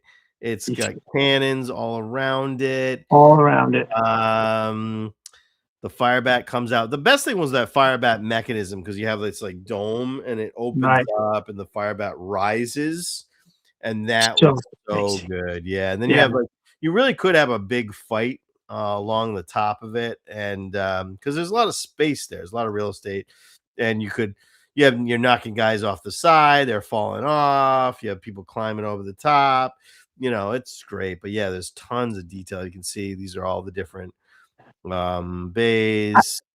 So I mean, good, dude. It's so good. Obviously the flag is the biggest, most crazy thing that I think has ever been done in any toy. But when you look at like the Terradrome and like say the G.I. Joe headquarters, what do you like? Which one do you like more? So I think the thing is, the flag is a giant table. It's not, there's not a lot to it. And so for the one that has the most to it, I think the most bang for your buck out of all of them is the Defiant, because you got three. You have like a giant playset, you have a giant spaceship, and then you have another spaceship all in one. And there's so much to do with it. Like you can just, it's so endless, like what you can do with that thing. Like just so that was to me I think it's the best one of all of them. I think the Terradrome is probably the second best. Okay, I wasn't even thinking about the Defiant. That's an excellent call. But I think the flag is definitely like, it's just big. Other than being big, it doesn't offer a lot. Right. The playability is sketchy at best. I mean, it has some. There's some, but not to the level of these other things here. For sure. What I feel like we're missing. I mean, the battle platform that had its advantages because like it didn't have a lot of loose shit, so you could just take that thing back and forth. You know what I mean? And the crane, and then something else, I think, and it was like you could turn it sideways and carry it out the door. So it's just Yeah, well, this thing you can't carry anywhere, but this thing was awesome, man. It is. Yeah, that's the best part, though, that Firebat coming out of the center of it. Because that was also, you could open that up. That's a place you could throw a bomb in. That's how you destroy it. That was a way you'd blow it up. So there was a lot of little games you could play with it that made it real fun. But I feel like I like a la Star Wars. I feel like I flew a Joe vehicle down into it. Right? I can't think of what the hell I was using, but it might even have been the Havoc drone. Just right down the middle of it. It would be in a dogfight with the Firebat, and then it would just like sneak away from it and then right down the hatch, and that was the end of the Terradrome. That is kind of the disadvantage of this. If you have, even just like a bomber go over top of it, as soon as they start opening that dome, it's just. I always imagine there's a glass bubble over it that just didn't have, like, because it's got a shield generator, Yeah, it doesn't make a lot of sense. Yeah. Well, I mean, if you think about it, if this was the actual Terradrome and you had your whole command crew sitting on top of it with no shielding over top, right. The Rayne is going to be their biggest adversary. Yeah. That's hysterical. Well, it is something to be said. So like one of the reasons why I like the big Atlas is not only because it's big and detailed and really awesome, is that it opens up and you can get into it. So like you can reach into that and set the guys up without a lot of hassle, right? There's a lot of shit, like even like parts of the G.I. Joe base, I felt like with the walls, and you were trying to get your hands in to set up multiple figures in one of those little rooms. Sometimes it was challenging, and you don't really have that problem here. It's just really nice and open. I mean, of course, like you said, great. You're kneeling, and you're right. It's a table, and it's a table right in front of you, and you have a little battle. That's perfect. Yeah. So even though it doesn't make sense, it definitely works as a toy, But that was so good. What a great year. Any other last words on the Terradrome? Can I have one right now? Yeah. I would I would love it if they made something for classified. I think that's interesting what R.A. was mentioning, where you could buy separate pieces, and one of the pieces would be the fire bat, and you could either have like something that works for you in the space that you have, or if you wanted to buy all the pieces, you could just put it together and make one. I think that would be cool, because then you could at least like get two pieces, and then you have two, and then when you could, you put together a little more scratch down the road, so you don't have to spend $1,500 at once. You know what I mean? You could get a couple pieces, play with it, and who knows? Maybe you get two pieces, and you're like, "This is cool," Well, But you can do blank walls with your stickers that have do the sticker sheets where you can have like one be a command center, the other be a mess hall, or or a brig or something, and then you can mix and match. That is the beauty of now, when people, if you either have a Cricut or know somebody have access to a Cricut, where you can have them print that sticker sheet, and then you just have like a plastic template that you cut out. You know what I mean? It would print them separately, all on one sheet, like spaced apart, and then you use the template to find the ruin that you need, and you cut the exact size, and boop, right over all the different computers and everything like that. So it's pretty awesome. It's an incredible year for figures and vehicles. Just like, I think 80, obviously the biggest icons are in like 83 and 84, where you get Destro, Cobra Commander, Duke, and a lot of the, and then leaching into 85, where you have, iconic troop builders like the Snow Serpent and the Eel. And some, it's a ton of characters came out in 85, but in 86, it's like it's like an embarrassment of riches for this incredible amount of figures that are character rich. The cartoon has been out for a while, so you get backstory, and I think by 86, like most of the people that are, say, our age, we were all at an age where we were reading the file cards now. So there was a whole other level to it. And to introduce, the figures that they had this year, the unbelievable stuff, the Tomahawk, the Havoc, the Drome, the Night Raven, the Stun, these are all like just absolute like must-haves, when it comes to I don't know. So putting a bow on 86 for me, like, this is the one. This is the year that I really like just went from being like pretty much obsessed to like completely enveloped with the toy line. I think also the cartoon has a lot of play into what's iconic. Mm-hmm. I was just gonna say 85, 86. The Rise is Serpentor Rise is when you ask most people, that's their favorite miniseries, and from that point on, those are some of the most memorable and iconic, cartoons and episodes. 100%. I mean, you got to see so many. Like they introduced like Beachhead, like even the intro, like when you're just watching the intro after Arise, Serpentor Arise for like the second season, it's ridiculous. It's so damn good. And you're right. I think that does have a lot to do with it. The Arise, Serpentor Arise, when that came out, I had the videotape and I melted it just from watching it so much. All right. Well, I guess we'll call it a night. Yeah, it's great. Great talking. I guess, what do you guys got going on? I guess, or like, we'll start with you, Destro, and then go R.A. Rayne. Well, I am Destro Designs, Viper Den Studios. Destro Designs is all things G.I. Joe. Viper Den Studios is largely the finished photography. You can find both accounts on Twitter, Instagram, Facebook, and TikTok. On YouTube, it's Destro Designs. I do live from Viper Den Studios, 8 p.m. every Saturday.